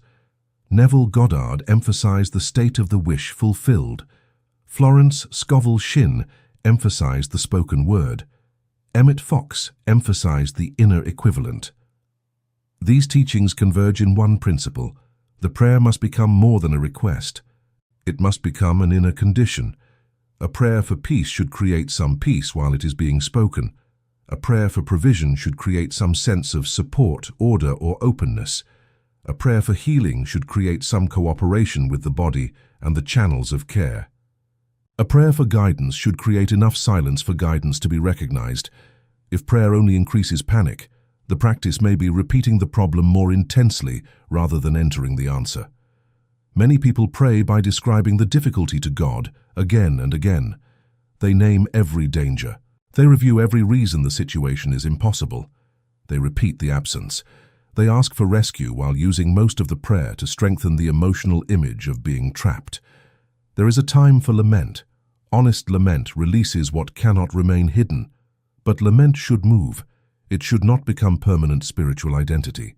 After the truth is spoken, the prayer must turn. The turning may be small. I do not know the answer, but I am willing to be guided. I cannot see provision, but I refuse to declare that no provision exists. I am afraid, but fear is not the only presence in this room. I have been wounded, but the wound will not become my God. I release the demand that the answer arrive in one form. The turn is the moment prayer stops circling the problem and begins facing the source. Gratitude is one of the strongest ways to turn, not forced gratitude for pain, and not the denial of what hurts. Gratitude for what remains, what supports, what teaches, and what has already carried you.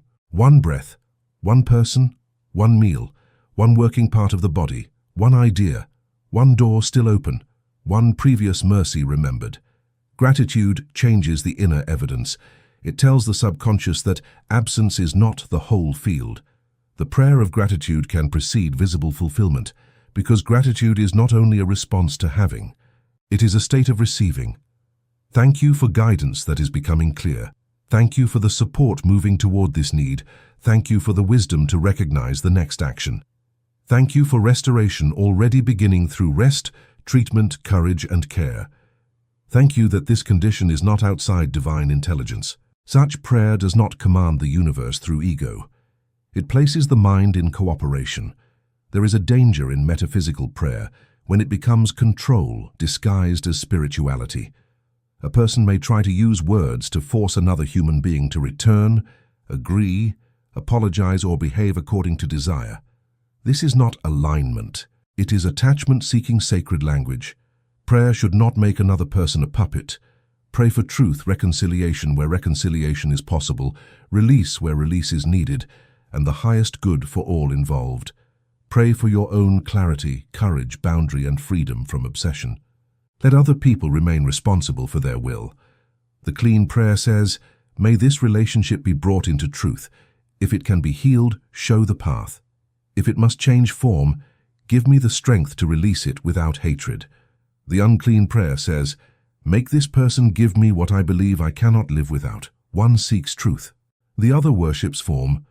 Prayer without begging also changes the relationship to timing. Begging checks constantly. Did it happen? Did the message come? Did the pain stop? Did the account change? Did the person call? The prayer is spoken, then immediately taken back through anxious inspection. This is like planting a seed and digging it up each hour to demand evidence. Faith is not the absence of practical checking. Accounts must be reviewed, symptoms must be monitored, messages must be answered, facts must be known. But checking becomes fear when every observation is used as a verdict against the prayer. Prayer needs a period of release. I have spoken the need. I have chosen the state. I will act when action is mine. I release the hidden mechanisms of the answer. This release is not passivity. It is the end of unnecessary inner interference. Prayer is tested most deeply when the requested form does not arrive. This is where begging often returns. The mind says, if the answer did not come in the way I named, then there was no answer. But form and essence are not always the same.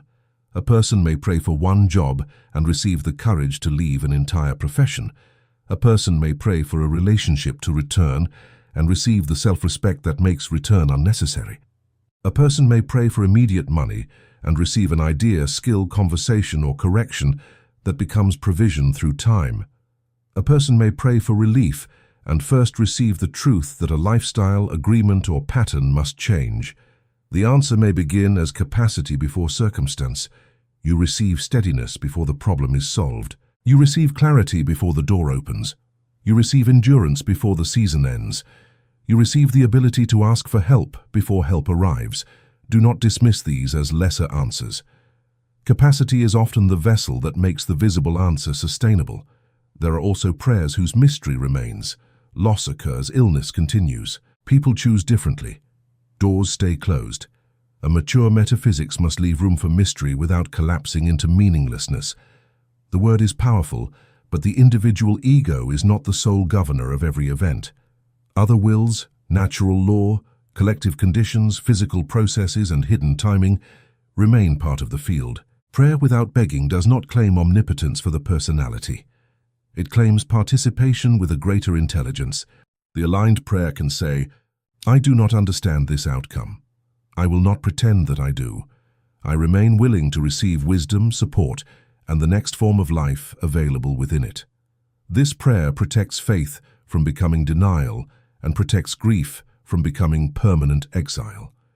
Prayer also requires listening. Many people fill the entire sacred space with their own words. They ask for guidance and leave no silence in which guidance could rise. They repeat requests until the mind is exhausted, Then call the exhaustion devotion. After the word, become quiet. Notice the body. Notice what becomes clear when panic lowers. Notice the action that remains steady rather than urgent. Notice the memory, idea, person, or possibility that returns without force. Guidance may not appear as a voice. It may appear as an honest discomfort, a simple next step, a boundary that can no longer be avoided, or a direction that remains after excitement fades. A useful prayer has 4 movements. First, presence, God is here. I become present to that presence. Second, truth. This is the need, the fear, and the condition as I understand it. Third, alignment. I choose the state of guidance, provision, peace, courage, or restoration. I speak from relationship rather than exile. Fourth, release. I take the action that belongs to me and release the form and timing that do not. Presence, truth, alignment, release. This movement keeps prayer grounded. Consider a financial prayer. Begging says, please send money because I am desperate and nothing works. Alignment says, I bring this need into divine order. Show me what must be corrected, created, requested, learned, sold, released, or received. I am available to provision through honest channels. I bless what I have, and I act as a responsible steward while the way opens. Consider a prayer for the body. Begging says, remove this because I cannot bear it and my life is over. Alignment says, I bring this body into care. Guide me toward appropriate help. Strengthen every process of restoration available. Show me what to change, what to accept, and what support to receive. I speak peace to the nervous system and refuse to make this condition my total identity. Consider a prayer for relationship. Begging says, make them choose me. Alignment says, bring this relationship into truth. Remove illusion. Strengthen what is mutual. Expose what is harmful. Give me courage to love without self-erasure and to release without hatred. The aligned word always returns some authority to the one praying. What can I do? What must I stop doing? What truth must I speak? What help must I receive? What outcome must I release? Prayer that removes all responsibility becomes fantasy. Responsibility without prayer becomes burden. The two belong together. There is also power in short prayer. A sentence spoken with full presence may carry more meaning than many pages spoken from panic. Guide this step. Let truth enter this room. I release what I cannot govern. Make me available to the answer. God is nearer than this fear. The source has not abandoned me. The brevity forces the mind to enter the state rather than hide inside language. Before sleep, prayer becomes especially important because it becomes the final word offered to the subconscious. Do not end the day begging tomorrow to save you. End by returning the unfinished life to the source. I have carried what I could carry today. I release what remains incomplete. I am guided in rest. The night is not empty. Restoration, integration, and unseen preparation continue beyond my conscious control. Let the body receive the permission to stop. Prayer without begging restores dignity. It reminds the person that need does not cancel spiritual relationship. You do not have to become perfect before you can enter communion. You enter with fear, grief, confusion, and limitation, but you do not make them the highest authority in the room. The prayer rises from a deeper name. I am held. I am guided. I am not alone. I am available to wisdom. I am willing to cooperate with the answer. The final word is not desperation, it is relationship. And sometimes the most powerful prayer is not a sentence at all. It is the refusal to speak until the word has become clean. Chapter 8. The Sacred Power of Silence. A word gathers power in the place where it is not yet spoken. Before the mouth opens, there is a chamber. In that chamber, impulse can become discernment. Anger can become truth. Fear can become information. Desire can become direction. Silence is the chamber. Modern life treats silence as absence. A pause is considered awkward. An unanswered message feels threatening. A person who does not explain every decision is judged secretive. A room without noise is quickly filled. The mind has been trained to believe that constant expression proves existence, but speech without silence loses weight. When every feeling becomes immediate language, the mouth serves the most temporary state. When every plan is announced before it has roots, attention leaks into explanation. When every criticism receives a response, another person's ignorance becomes the director of your energy. When every private process is made public, the inner life loses its protected place of formation.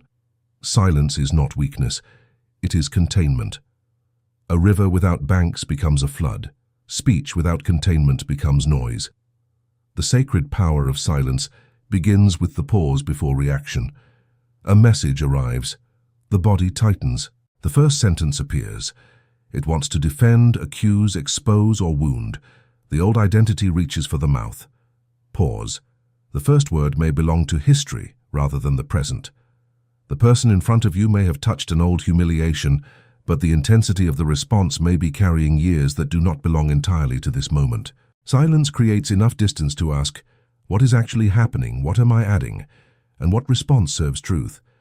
The Stoics trained themselves to examine impressions before granting assent.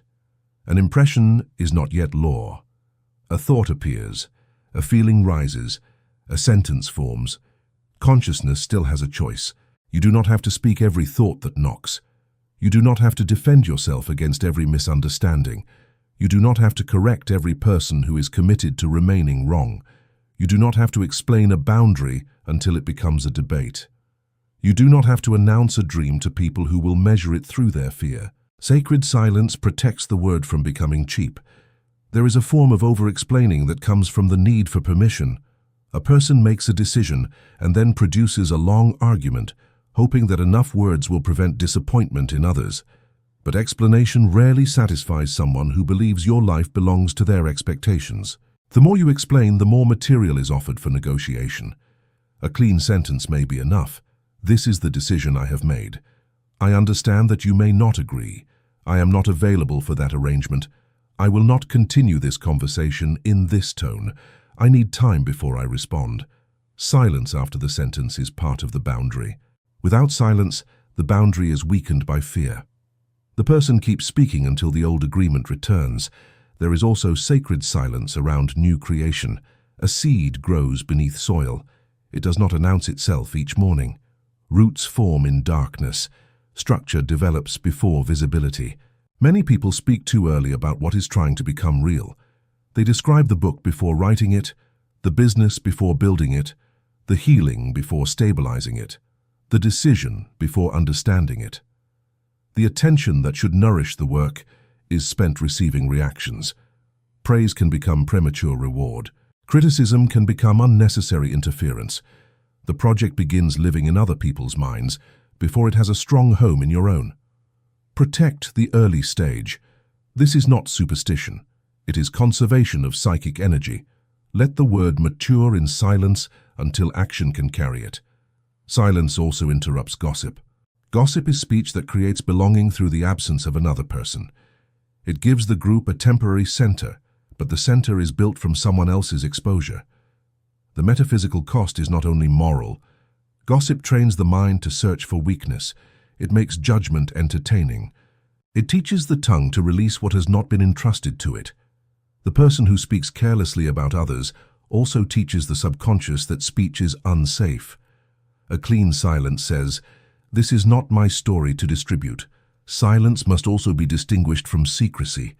Silence protects what is sacred while it develops. Secrecy hides what must be brought into truth. Silence creates space for discernment. Secrecy creates isolation and gives harmful patterns a protected room. A private dream may need silence. Abuse needs witness. A new practice may need silence. Addiction may need confession and support. A decision may need quiet examination. Their danger may need immediate communication. The question is not simply, should I speak? The question is, what does truth require, and who is the right person to receive it?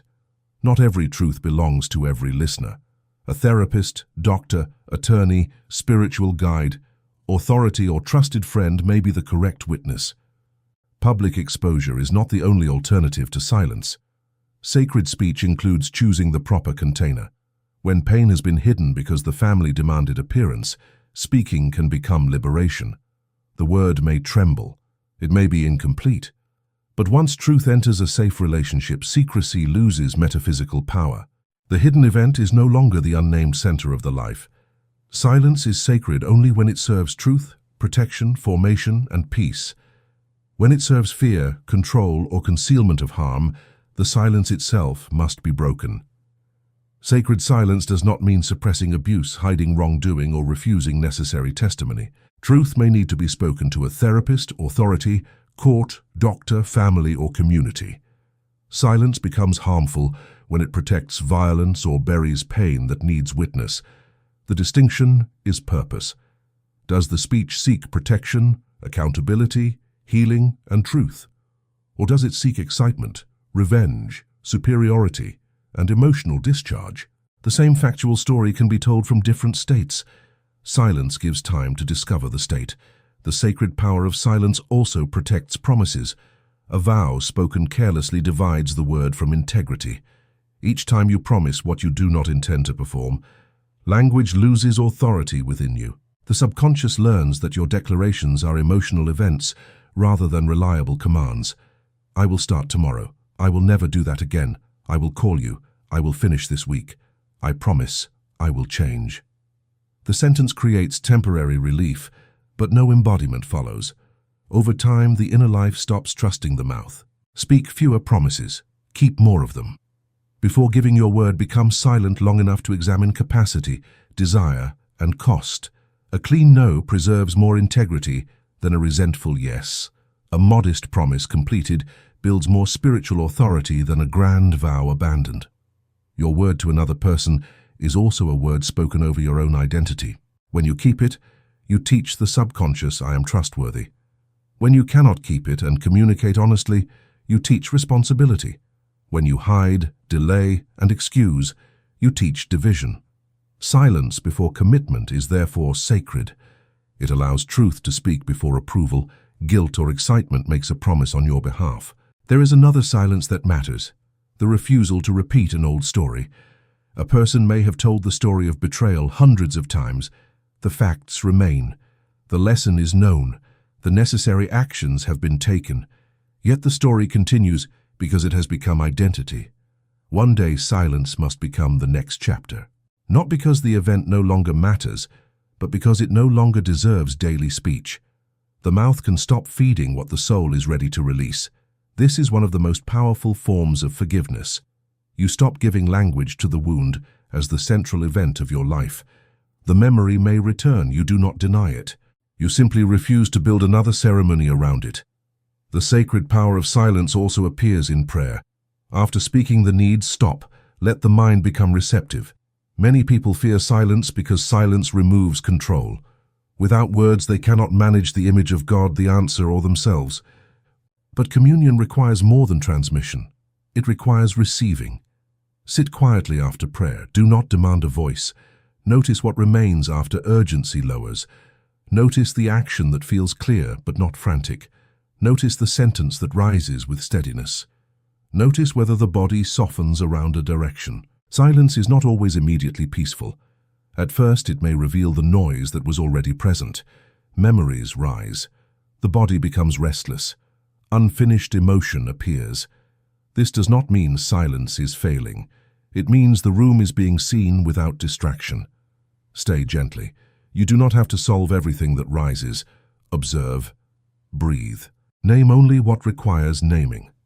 Let some thoughts pass without becoming speech. A thought loses authority when it is not continually translated into language. There is discipline in delaying speech until the body is regulated. The same truth spoken from a settled state can heal what the same truth spoken from rage would destroy. Consider these two sentences. You never listen. You are exactly like everyone who has hurt me. And, when I am interrupted repeatedly, I feel dismissed. I need this conversation to include space for both of us to speak. The first releases history as accusation. The second converts experience into a request and boundary. Silence created the difference. Sacred silence is not permanent withdrawal. It is the interval in which speech becomes responsible. There are also situations where silence itself becomes a word. Refusing to answer provocation says, "My peace is not available for this exchange." Leaving a harmful environment says, "My body is no longer consenting." Turning off the phone says, "My attention has another authority." Not announcing every act of generosity says, I do not need public witness for private goodness. Listening fully says, your existence is not an interruption to my next sentence. Silence communicates through presence. The one who can remain silent is less easily manipulated. Many forms of control depend on immediate reaction. A person provokes, waits for the predictable response, and then uses that response to direct the interaction. The pause breaks the script. When you no longer provide the expected word, the old pattern loses one of its supports. This is why people may become uncomfortable when you begin pausing. They were accustomed to access. They knew which accusation produced explanation, which silence produced pursuit, which criticism produced collapse. Sacred silence removes automatic participation. Do not use silence as punishment. Withholding communication to create anxiety is not sacred. It is control. The purpose of silence is clarity, not domination. A clean silence can be explained when necessary. I need time to respond well. I'm not ignoring you. I'm choosing not to continue while we are both activated. I will return to this conversation tomorrow. The silence has a boundary and an intention. There is also the silence of not speaking against yourself. When you cannot yet speak a new word with conviction, refrain from renewing the old curse. If blessing the body feels impossible, stop insulting it. If speaking abundance feels dishonest, stop declaring permanent lack. If trust feels distant, stop rehearsing betrayal. Restraint creates neutral ground. Neutral ground can become receptive ground. Silence is sometimes the bridge before new language. A useful daily practice is to create 3 sacred pauses. The first before entering the world's noise in the morning. The second before responding to a difficult stimulus. The third before sleep, when the mind releases the day. In each pause ask, what word is trying to leave me? What state produced it? Does it tell the truth without cursing the future? Is silence wiser until the word becomes clean? Over time, the pause becomes an inner sanctuary. You no longer feel forced to obey the earliest sentence. You discover that the mouth can serve consciousness rather than impulse. Silence gives the word gravity. A person who speaks constantly may be heard but not felt. A person whose words emerge from reflection carries another weight. The listener senses that the sentence was chosen rather than discharged. The sacred word is born from silence, enters action, and returns to silence without needing endless proof. Protect this chamber. Not every plan needs announcement. Not every wound needs another retelling. Not every accusation deserves defense. Not every thought deserves sound. The word before the world must first survive the silence within. And in that silence, another discovery becomes possible. Many of the sentences seeking your mouth did not originate in your own life. They were inherited. Chapter 9. The language you inherited.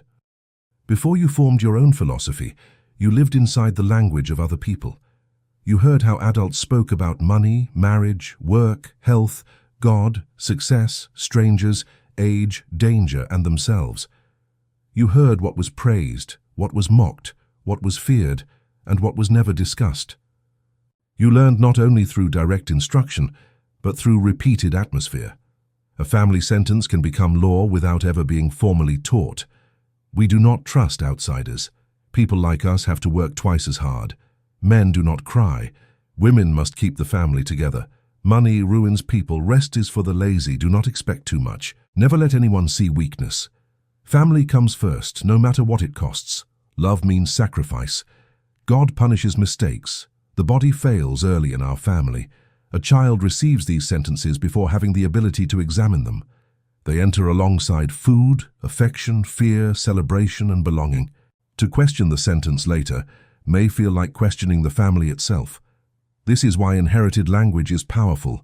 It is tied to loyalty. A person may know intellectually that prosperity is possible, yet feel guilty earning more than parents earned. The guilt says, if I leave the sentence of struggle, I leave the people who struggled. A person may know that boundaries are healthy, yet feel cruel saying no. The guilt says, if I stop sacrificing, I am no longer a good daughter, son, partner, or parent. A person may desire emotional openness, yet feel weak when speaking honestly. The inherited word says strength means silence. The sentence is not merely an idea. It is a passport of belonging. To speak differently can feel like exile. Inheritance also comes through nations, classes, religions, and historical wounds. A family may carry the language of migration. Do not attract attention. Keep documents ready. Never trust institutions.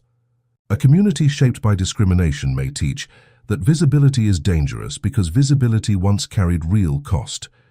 A region shaped by war may treat calm as suspicious because peace was repeatedly interrupted. A class shaped by deprivation may distrust education, wealth, or authority because these were experienced as tools of exclusion. These words are not imaginary. They may contain historical intelligence, but inherited intelligence must be updated by present discernment. Otherwise, the danger of another era continues governing a life that now contains different options. The mature question is not, was the fear ever justified? It may have been. The question is, does this exact command still serve the life in front of me? Honor history without forcing the nervous system to live permanently inside it. Preserve caution where caution remains wise. Release fatalism where fatalism blocks growth. Keep memory as a teacher rather than a jailer. The language you inherited may have protected the family in another time. Scarcity language may have helped people survive real deprivation. Distrust may have formed under betrayal, discrimination, war, migration, or abuse. Silence may have protected someone when speaking carried danger. Sacrifice may have been necessary in a season without options. The problem is not that the sentence once existed. The problem is that the sentence is still being obeyed after the conditions have changed. A survival command becomes a generational prison when no one updates it. Compassion must therefore accompany examination. Do not look backward only to accuse. Those who gave you fear may have believed they were giving wisdom. Those who taught limitation may have been describing the boundaries of their own experience. Those who linked love to sacrifice may never have seen another form of love. Understanding the origin does not require continued obedience. You can honor the people and end the sentence. Carl Jung wrote about the power of unconscious material and the necessity of becoming an individual rather than merely a repetition of the collective. Individuation requires separating what belongs to the deepest self from what was absorbed through family and culture. The inherited word is one of the clearest places where this separation must occur. Ask of every repeated family statement, is this truth, fear, protection, tradition, or unresolved pain? What did this sentence help someone survive? What does it cost me now? What behavior does it continue to produce? What would become possible if the sentence lost authority? The first inherited territory is often money. Our family struggles. We are not lucky. Rich people are dishonest. You have to exhaust yourself to deserve income. Do not talk about money. A person may repeat these words while unconsciously preserving the family's economic identity. Opportunities that require visibility, negotiation, receiving, or risk may feel like betrayal. Undercharging may feel humble. Financial confusion may feel normal. Success may create anxiety rather than relief. To change the word, the person must create a new form of loyalty. I honor the sacrifices that brought me here by learning what they did not have the opportunity to learn. I do not prove love by repeating deprivation. Prosperity handled with integrity can become service to the family rather than rejection of it. I am allowed to create a more ordered relationship with money. The second inherited territory is love. Love hurts. Jealousy proves care. A good partner endures everything. Men leave. Women control. Marriage means losing freedom. You must earn affection. These sentences become expectations. A person may reject calm love because it feels unfamiliar. Chaos may be interpreted as passion. Control may be interpreted as concern. Self-erasure may be interpreted as loyalty. The new word must redefine love. Love includes truth. Love does not require the destruction of self-respect. Closeness and boundaries can coexist. A relationship that needs fear in order to survive is not secure. I do not have to repeat the emotional atmosphere I witnessed. The third inherited territory is worth. You are valuable when you achieve. You are valuable when you help. You are valuable when you remain easy to manage. You are valuable when you do not need anything. The child becomes competent, useful, quiet, or perfect in order to secure belonging. Later, rest produces guilt. Failure produces identity collapse. Asking for help feels shameful. The person cannot receive love without performing. The new word says, my worth is deeper than usefulness. I can contribute without disappearing. I can rest without becoming worthless. I can make a mistake without losing the right to dignity. I am allowed to need support.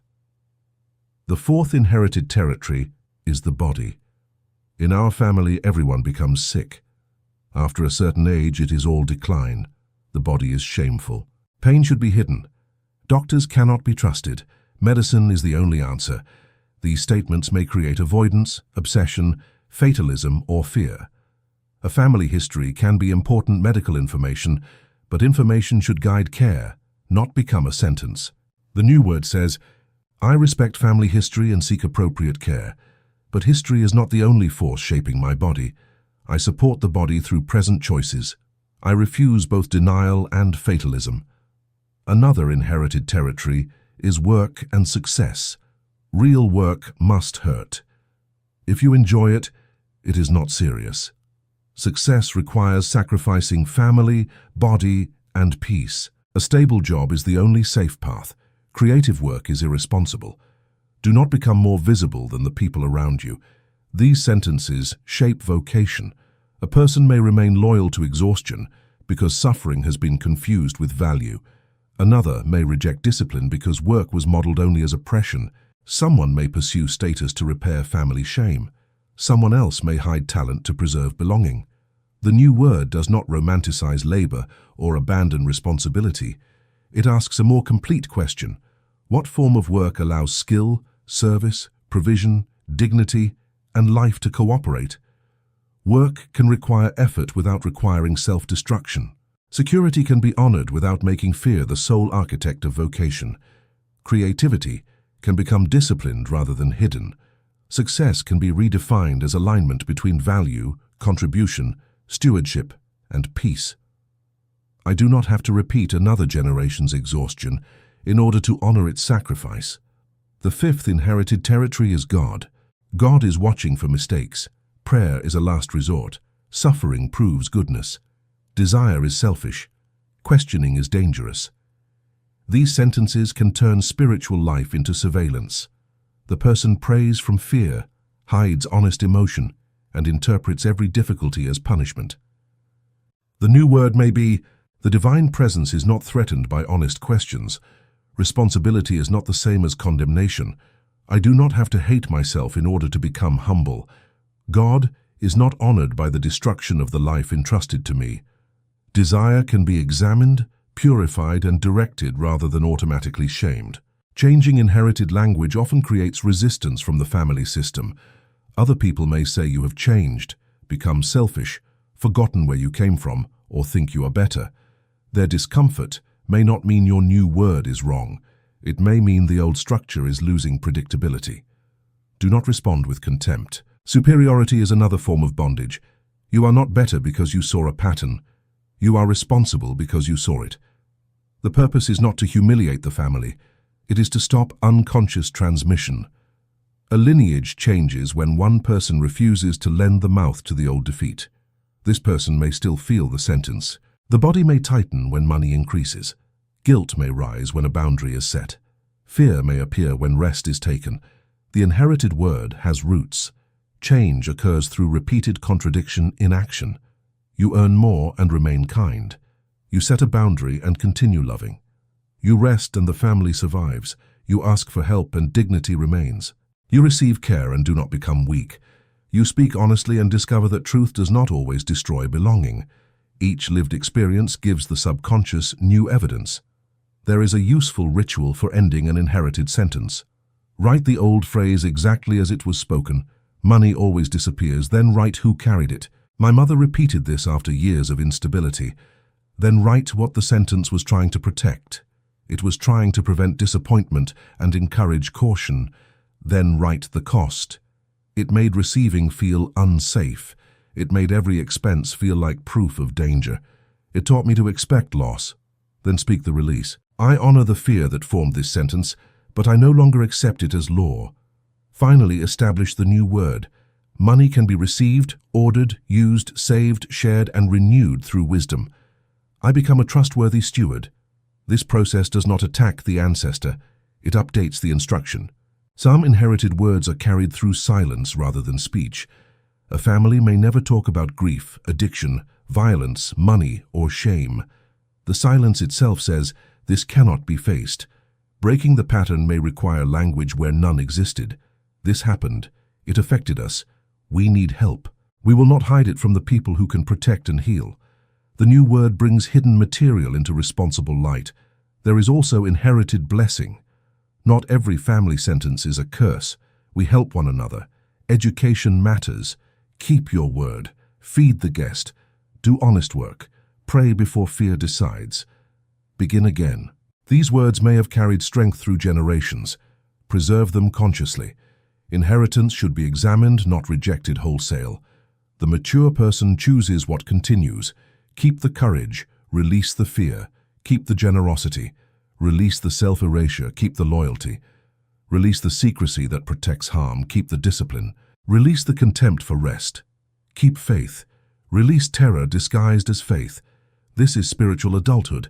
The language you inherited shaped the beginning, but it does not own the ending. You are now capable of becoming the place where a sentence stops. Perhaps the next generation will not hear that love requires suffering. Perhaps they will not hear that money is shameful. Perhaps they will not hear that the body is an enemy. Perhaps they will not hear that silence is the price of belonging. Perhaps they will hear another word because you practiced it first. You are safe to tell the truth. You are loved without performing. Your body deserves care. Money can be handled wisely. Rest is part of life. Boundaries protect love. It is never shameful to seek help. Your mistakes do not remove your worth. The word becomes inheritance through repetition. Let your repetition become blessing. But no inherited sentence is truly ended by language alone. The new word must take form in action, schedule, posture, relationship, and choice. It must become flesh. Chapter 10. The word becomes flesh. A word is not fully creative while it remains only sound. It becomes creative when the body agrees, the calendar agrees, the decision agrees, and the repeated action gives it form. This is the final law.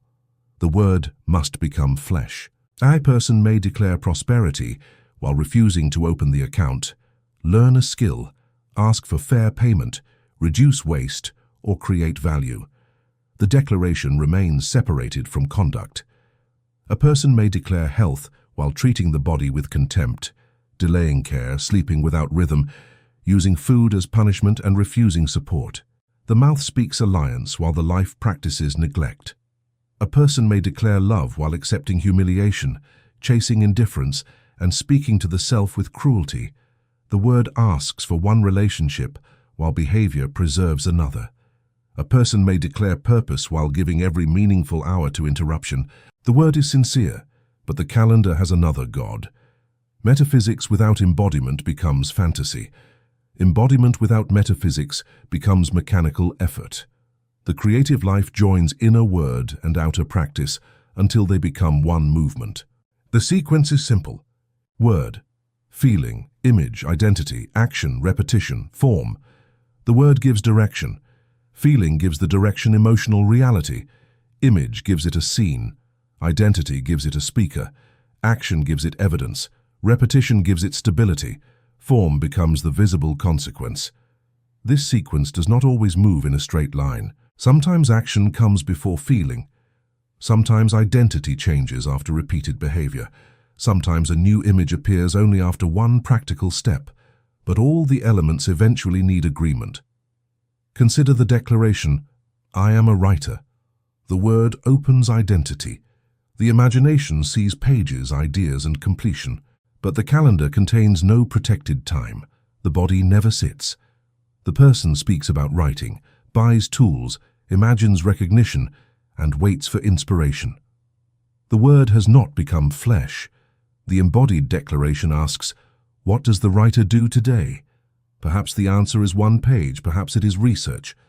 Perhaps it is revising a paragraph no one will ever praise. The private action becomes evidence. Evidence teaches the subconscious that the name is real. Or consider, I am at peace. Peace is not proved because no one provokes you. It is proved when provocation arrives and a different response becomes possible. The body pauses. The breath returns. The mouth refuses the old poison. The person leaves when leaving is wiser. The word becomes flesh under pressure. This is why ordinary life is the testing ground of every spiritual declaration. The bill tests prosperity. The symptom tests alliance with the body. The insult tests dignity. The delay tests trust. The lonely evening tests self-relationship. The unfinished task tests discipline. The opportunity tests willingness to receive. The mistake tests whether identity will return to shame. The test is not punishment, it is revelation. You discover whether the new word has entered beyond inspiration. When the old response appears, do not assume the word failed. A new law becomes stable through correction. The first attempts may be uneven. The body has practiced the old pattern longer. Suppose you declare, "I speak with dignity," and then react harshly during conflict. The old method says, "I am a hypocrite, nothing changed." The embodied method says, "That response contradicted the identity I am building. I will repair the harm, study the trigger, and practice the word again." Repair is embodiment. The new identity is not one who never fails. It is one who no longer uses failure as permission to abandon the law. A word also becomes flesh through environment.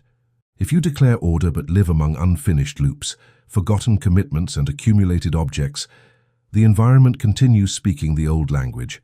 Close one loop, clear one surface, pay one small debt, schedule one appointment, remove one object tied to a dead identity, prepare one place for prayer, work or rest. Physical order is not spiritual perfection. It is symbolic agreement. It tells the deeper mind this life is being received consciously. The word becomes flesh through posture. A person may speak courage while folding the body into disappearance. This is not blame. The posture may carry years of protection, but the body can be invited into a new statement. Lift the chest gently. Let the eyes meet the room. Place both feet on the ground. Slow the speech. Take the full breath before answering. The body begins learning the word. Posture should not become performance. The goal is not to imitate confidence for an audience. It is to give the nervous system another experience of occupying space. The word becomes flesh through commitments to others. Language creates trust between human beings because people organize action around what has been spoken. A promise changes another person's expectation. An agreement changes their calendar, money, emotional preparation, or willingness to depend on you. This is why integrity is metaphysical. It joins invisible intention to visible reliability. When word and action repeatedly separate, the person experiences inner fragmentation. One part declares, another part avoids, one part seeks respect. Another part teaches others that the declaration cannot be trusted. Restoring integrity does not require never changing a plan. Circumstances change, capacity changes, new information appears. Integrity requires communication. I gave my word, and I can no longer complete it in the form promised. I am telling you clearly, taking responsibility and offering what repair is possible. This sentence has more authority than silence, disappearance, or excuse. Begin rebuilding trust with small commitments.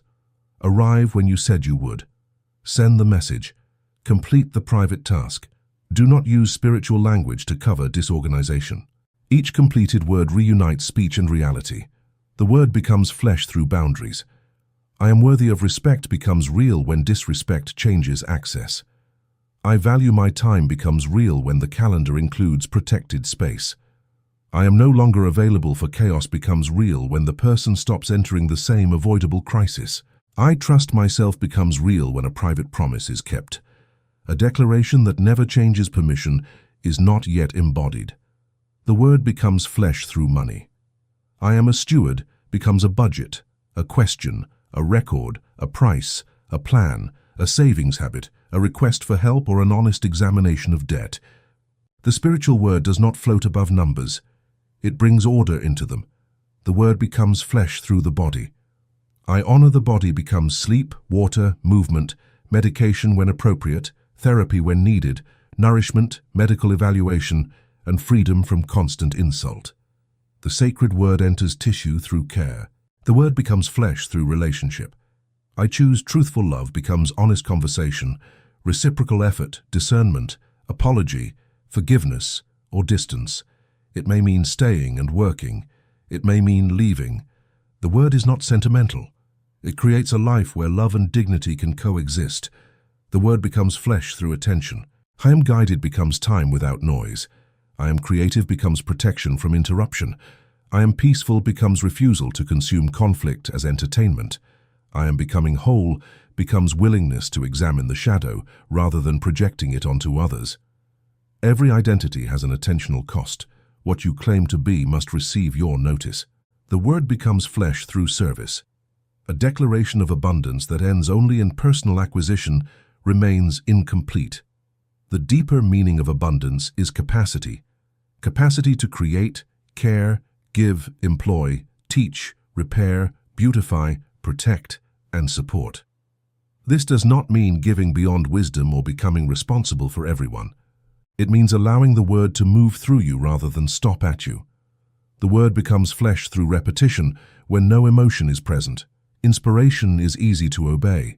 Ordinary days reveal character. You may not feel guided, but you can still take the next honest step. You may not feel prosperous, but you can still practice order. You may not feel healthy, but you can still choose one act of care. You may not feel confident, but you can still speak one true sentence. You may not feel peaceful, but you can still refuse one unnecessary conflict. The action teaches the feeling. Many people wait for the inner state to become perfect before acting, but embodiment often creates the state it seeks. The disciplined act becomes a new impression. The subconscious sees evidence. Identity becomes more believable. This is how faith moves through matter. It does not wait until the entire path is visible. It gives the next step a body. There is an important distinction between inspired action and frantic action. Frantic action comes from fear that nothing is moving. It multiplies tasks, messages, plans, and pressure. It tries to force proof. Inspired action may still require effort, but it has direction. It is the call that remains after panic lowers. It is the application sent, the conversation scheduled, the room cleared, the boundary spoken, the lesson studied, the rest accepted. Frantic action says, I must do everything now.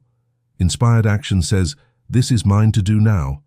The word becomes flesh through the second kind. A useful way to test a declaration is to ask 4 questions. What would this word change in my morning? What would it change in my private speech? What would it change in one relationship? What would it change in one repeated action? Take the word peace. In the morning, peace may mean beginning before messages. In private speech, peace may mean ending the imaginary argument. In relationship, peace may mean speaking a boundary without insult. In repeated action, peace may mean walking each evening or creating a quiet hour. Take the word provision. In the morning, provision may mean gratitude before checking the account. In private speech, provision may mean refusing the sentence nothing ever works.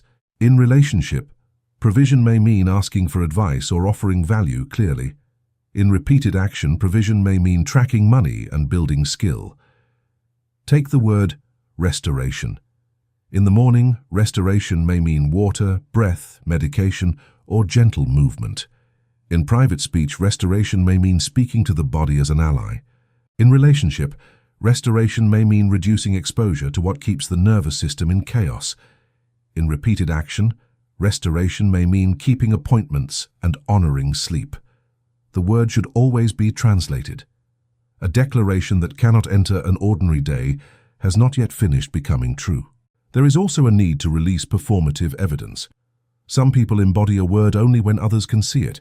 They exercise for praise, work for admiration, give for recognition, and speak spiritually for identity. The public form grows while the private root remains weak. The deepest embodiment occurs where no audience exists. Do you keep the promise when no one knows? Do you speak cleanly when gossip would create belonging? Do you care for the body when no image will be shared? Do you manage money when no one will applaud? Do you pray when there is no visible crisis? Private repetition creates spiritual weight. The word becomes flesh, not through one dramatic act, but through 1,000 small agreements. A cathedral is made from stones placed one at a time. Identity is built the same way. One corrected sentence, one honest payment, one appointment kept, one boundary honored, one night released from worry, one morning protected, one apology made, 1 hour given to the work, one act of care. The mind often dismisses small action because it wants transformation to feel spectacular, but the subconscious trusts repetition more than spectacle. A dramatic vow may impress the conscious mind. A quiet habit changes the law. There is no final separation between spiritual and material life. The word becomes chair, schedule, tone, transaction, meal, medicine, boundary, page, and step. Matter becomes the place where meaning learns to stand. This is the true meaning of the word, becoming flesh. The invisible principle finds visible expression through a life willing to cooperate. The world may not change immediately. Other people retain their will. Conditions have momentum. The body has history. Money follows practical laws. Time continues moving. But the person meeting the world is no longer organized by the same decree. That change is not small. A new speaker has entered the life. The old word may still echo, but it is no longer the only law. The body has received another instruction. The calendar has begun voting differently. The mouth has learned correction. The private conversation has changed tone. The inherited sentence has lost sacred authority. Prayer has moved from exile toward communion. Silence has become a chamber rather than a threat. Action has given the word evidence. Now the thesis is complete. Before the world becomes recognizable around you, it is named within you. What is named repeatedly becomes emotionally real. What becomes emotionally real enters identity. What enters identity shapes action. What shapes action through repetition becomes form. The word before the world is not a slogan. It is a chain of creation. Guard the beginning of the chain. Speak as one whose body is listening. Speak as one whose subconscious is receiving. Speak as one whose future self is being trained. Then give the word hands, feet, time, and practice. Let it become flesh. Conclusion. Speak as one whose life is listening. Your life has been listening. It listened when you called a temporary condition your identity. It listened when you repeated the words of people who were afraid before you were born. It listened when you predicted rejection before entering the room. It listened when you spoke to the body as an enemy, to money as a threat, and to time as a judge. It listened to the arguments no one else heard. It listened to the prayers spoken from distance. It listened to the silence that protected wisdom and the silence that protected fear. It listened to the name you accepted after the words I am. This is not a reason for shame. You spoke from the consciousness available to you. You repeated what was familiar. You used language to survive, protect, explain, belong, and prepare. Some words carried you through real darkness. Some identities kept you safe long enough to reach this moment. Bless what served, then release what now imprisons. The purpose of this teaching is not to make you afraid of every sentence. Fearful monitoring would become another curse. The purpose is to restore sacred choice. Notice, pause, correct, embody, repeat. Notice the word before it disappears into atmosphere. Pause before the first interpretation becomes law. Correct the sentence without attacking yourself. Embody the new word through feeling, posture, decision, and action. Repeat until the deeper mind recognizes another authority. You do not have to control every thought. Thoughts arise from memory, culture, body, fear, imagination, and habit. A thought can appear without receiving citizenship. A sentence can knock without becoming decree. The old voice may say, nothing changes. You can answer, change is being practiced now.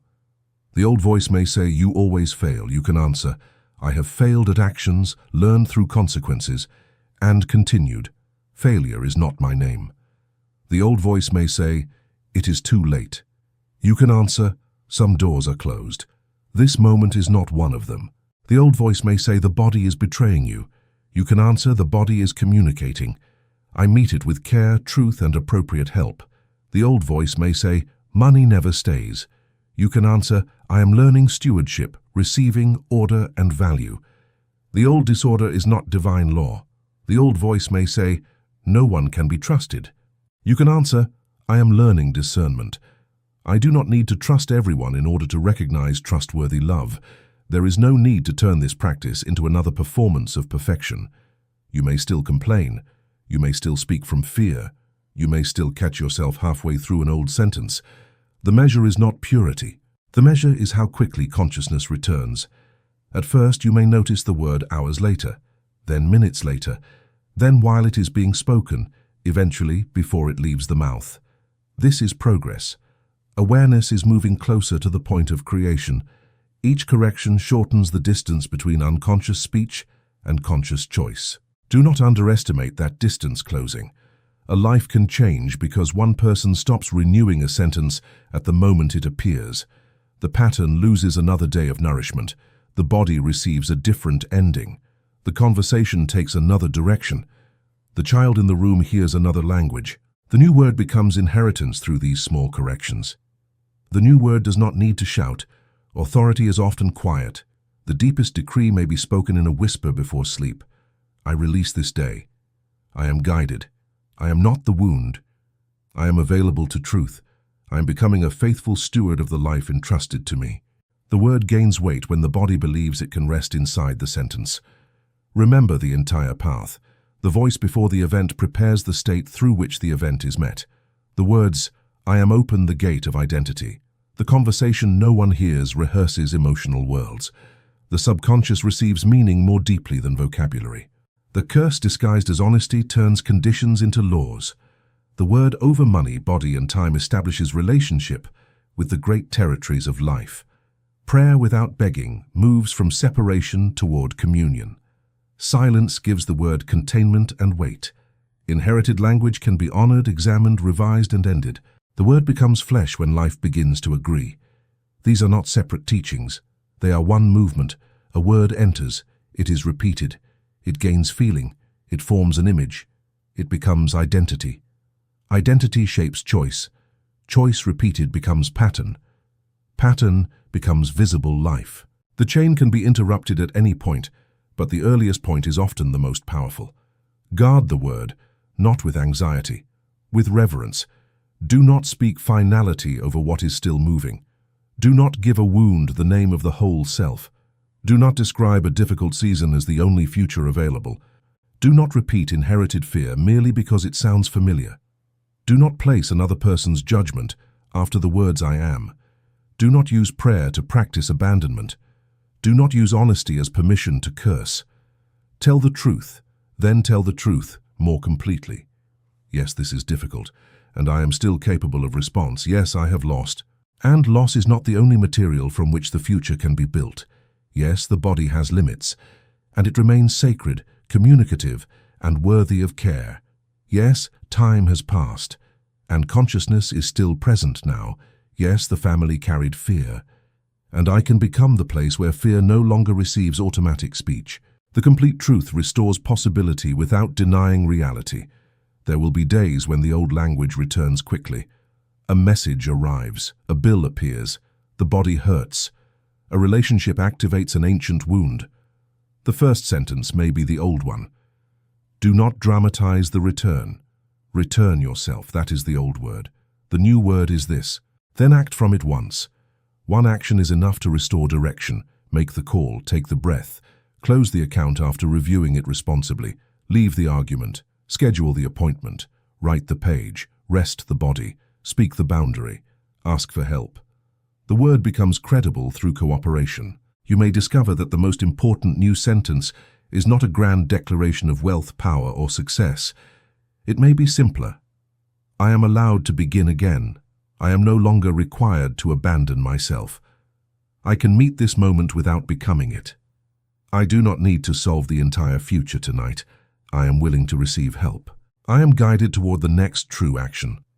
A simple word fully accepted can reorganize a life. If this journey has helped you hear the hidden language shaping your days, subscribe and remain connected to these teachings. Return whenever the old decrees begin speaking with the voice of destiny. The inner law can be revised, the word can become clean, and the life within you can still learn another name. Now become quiet for a moment. Listen to the room within. Do not search for a perfect phrase. Let one true word rise. Perhaps it is peace. Perhaps it is order. Perhaps it is courage. Perhaps it is restoration. Perhaps it is enough. Perhaps it is begin. Place that word before the next action. Carry it into the morning. Carry it into the body. Carry it into the account, the conversation, the work, the silence, and the night. Let the word become breath. Let breath become posture. Let posture become action. Let action become evidence. Let evidence become identity. Let identity become a life that no longer contradicts the sacred decree. Before the world answers, you have already spoken. Before the circumstance appears, you have already named what it means. Before the future arrives, your inner speech has begun preparing a place for it. Speak carefully. Speak consciously. Speak from the state you are willing to inhabit. For your body is listening. Your subconscious is receiving. Your choices are gathering around the word. Your future self is being trained, and the word you accept within eventually becomes the world you recognize without.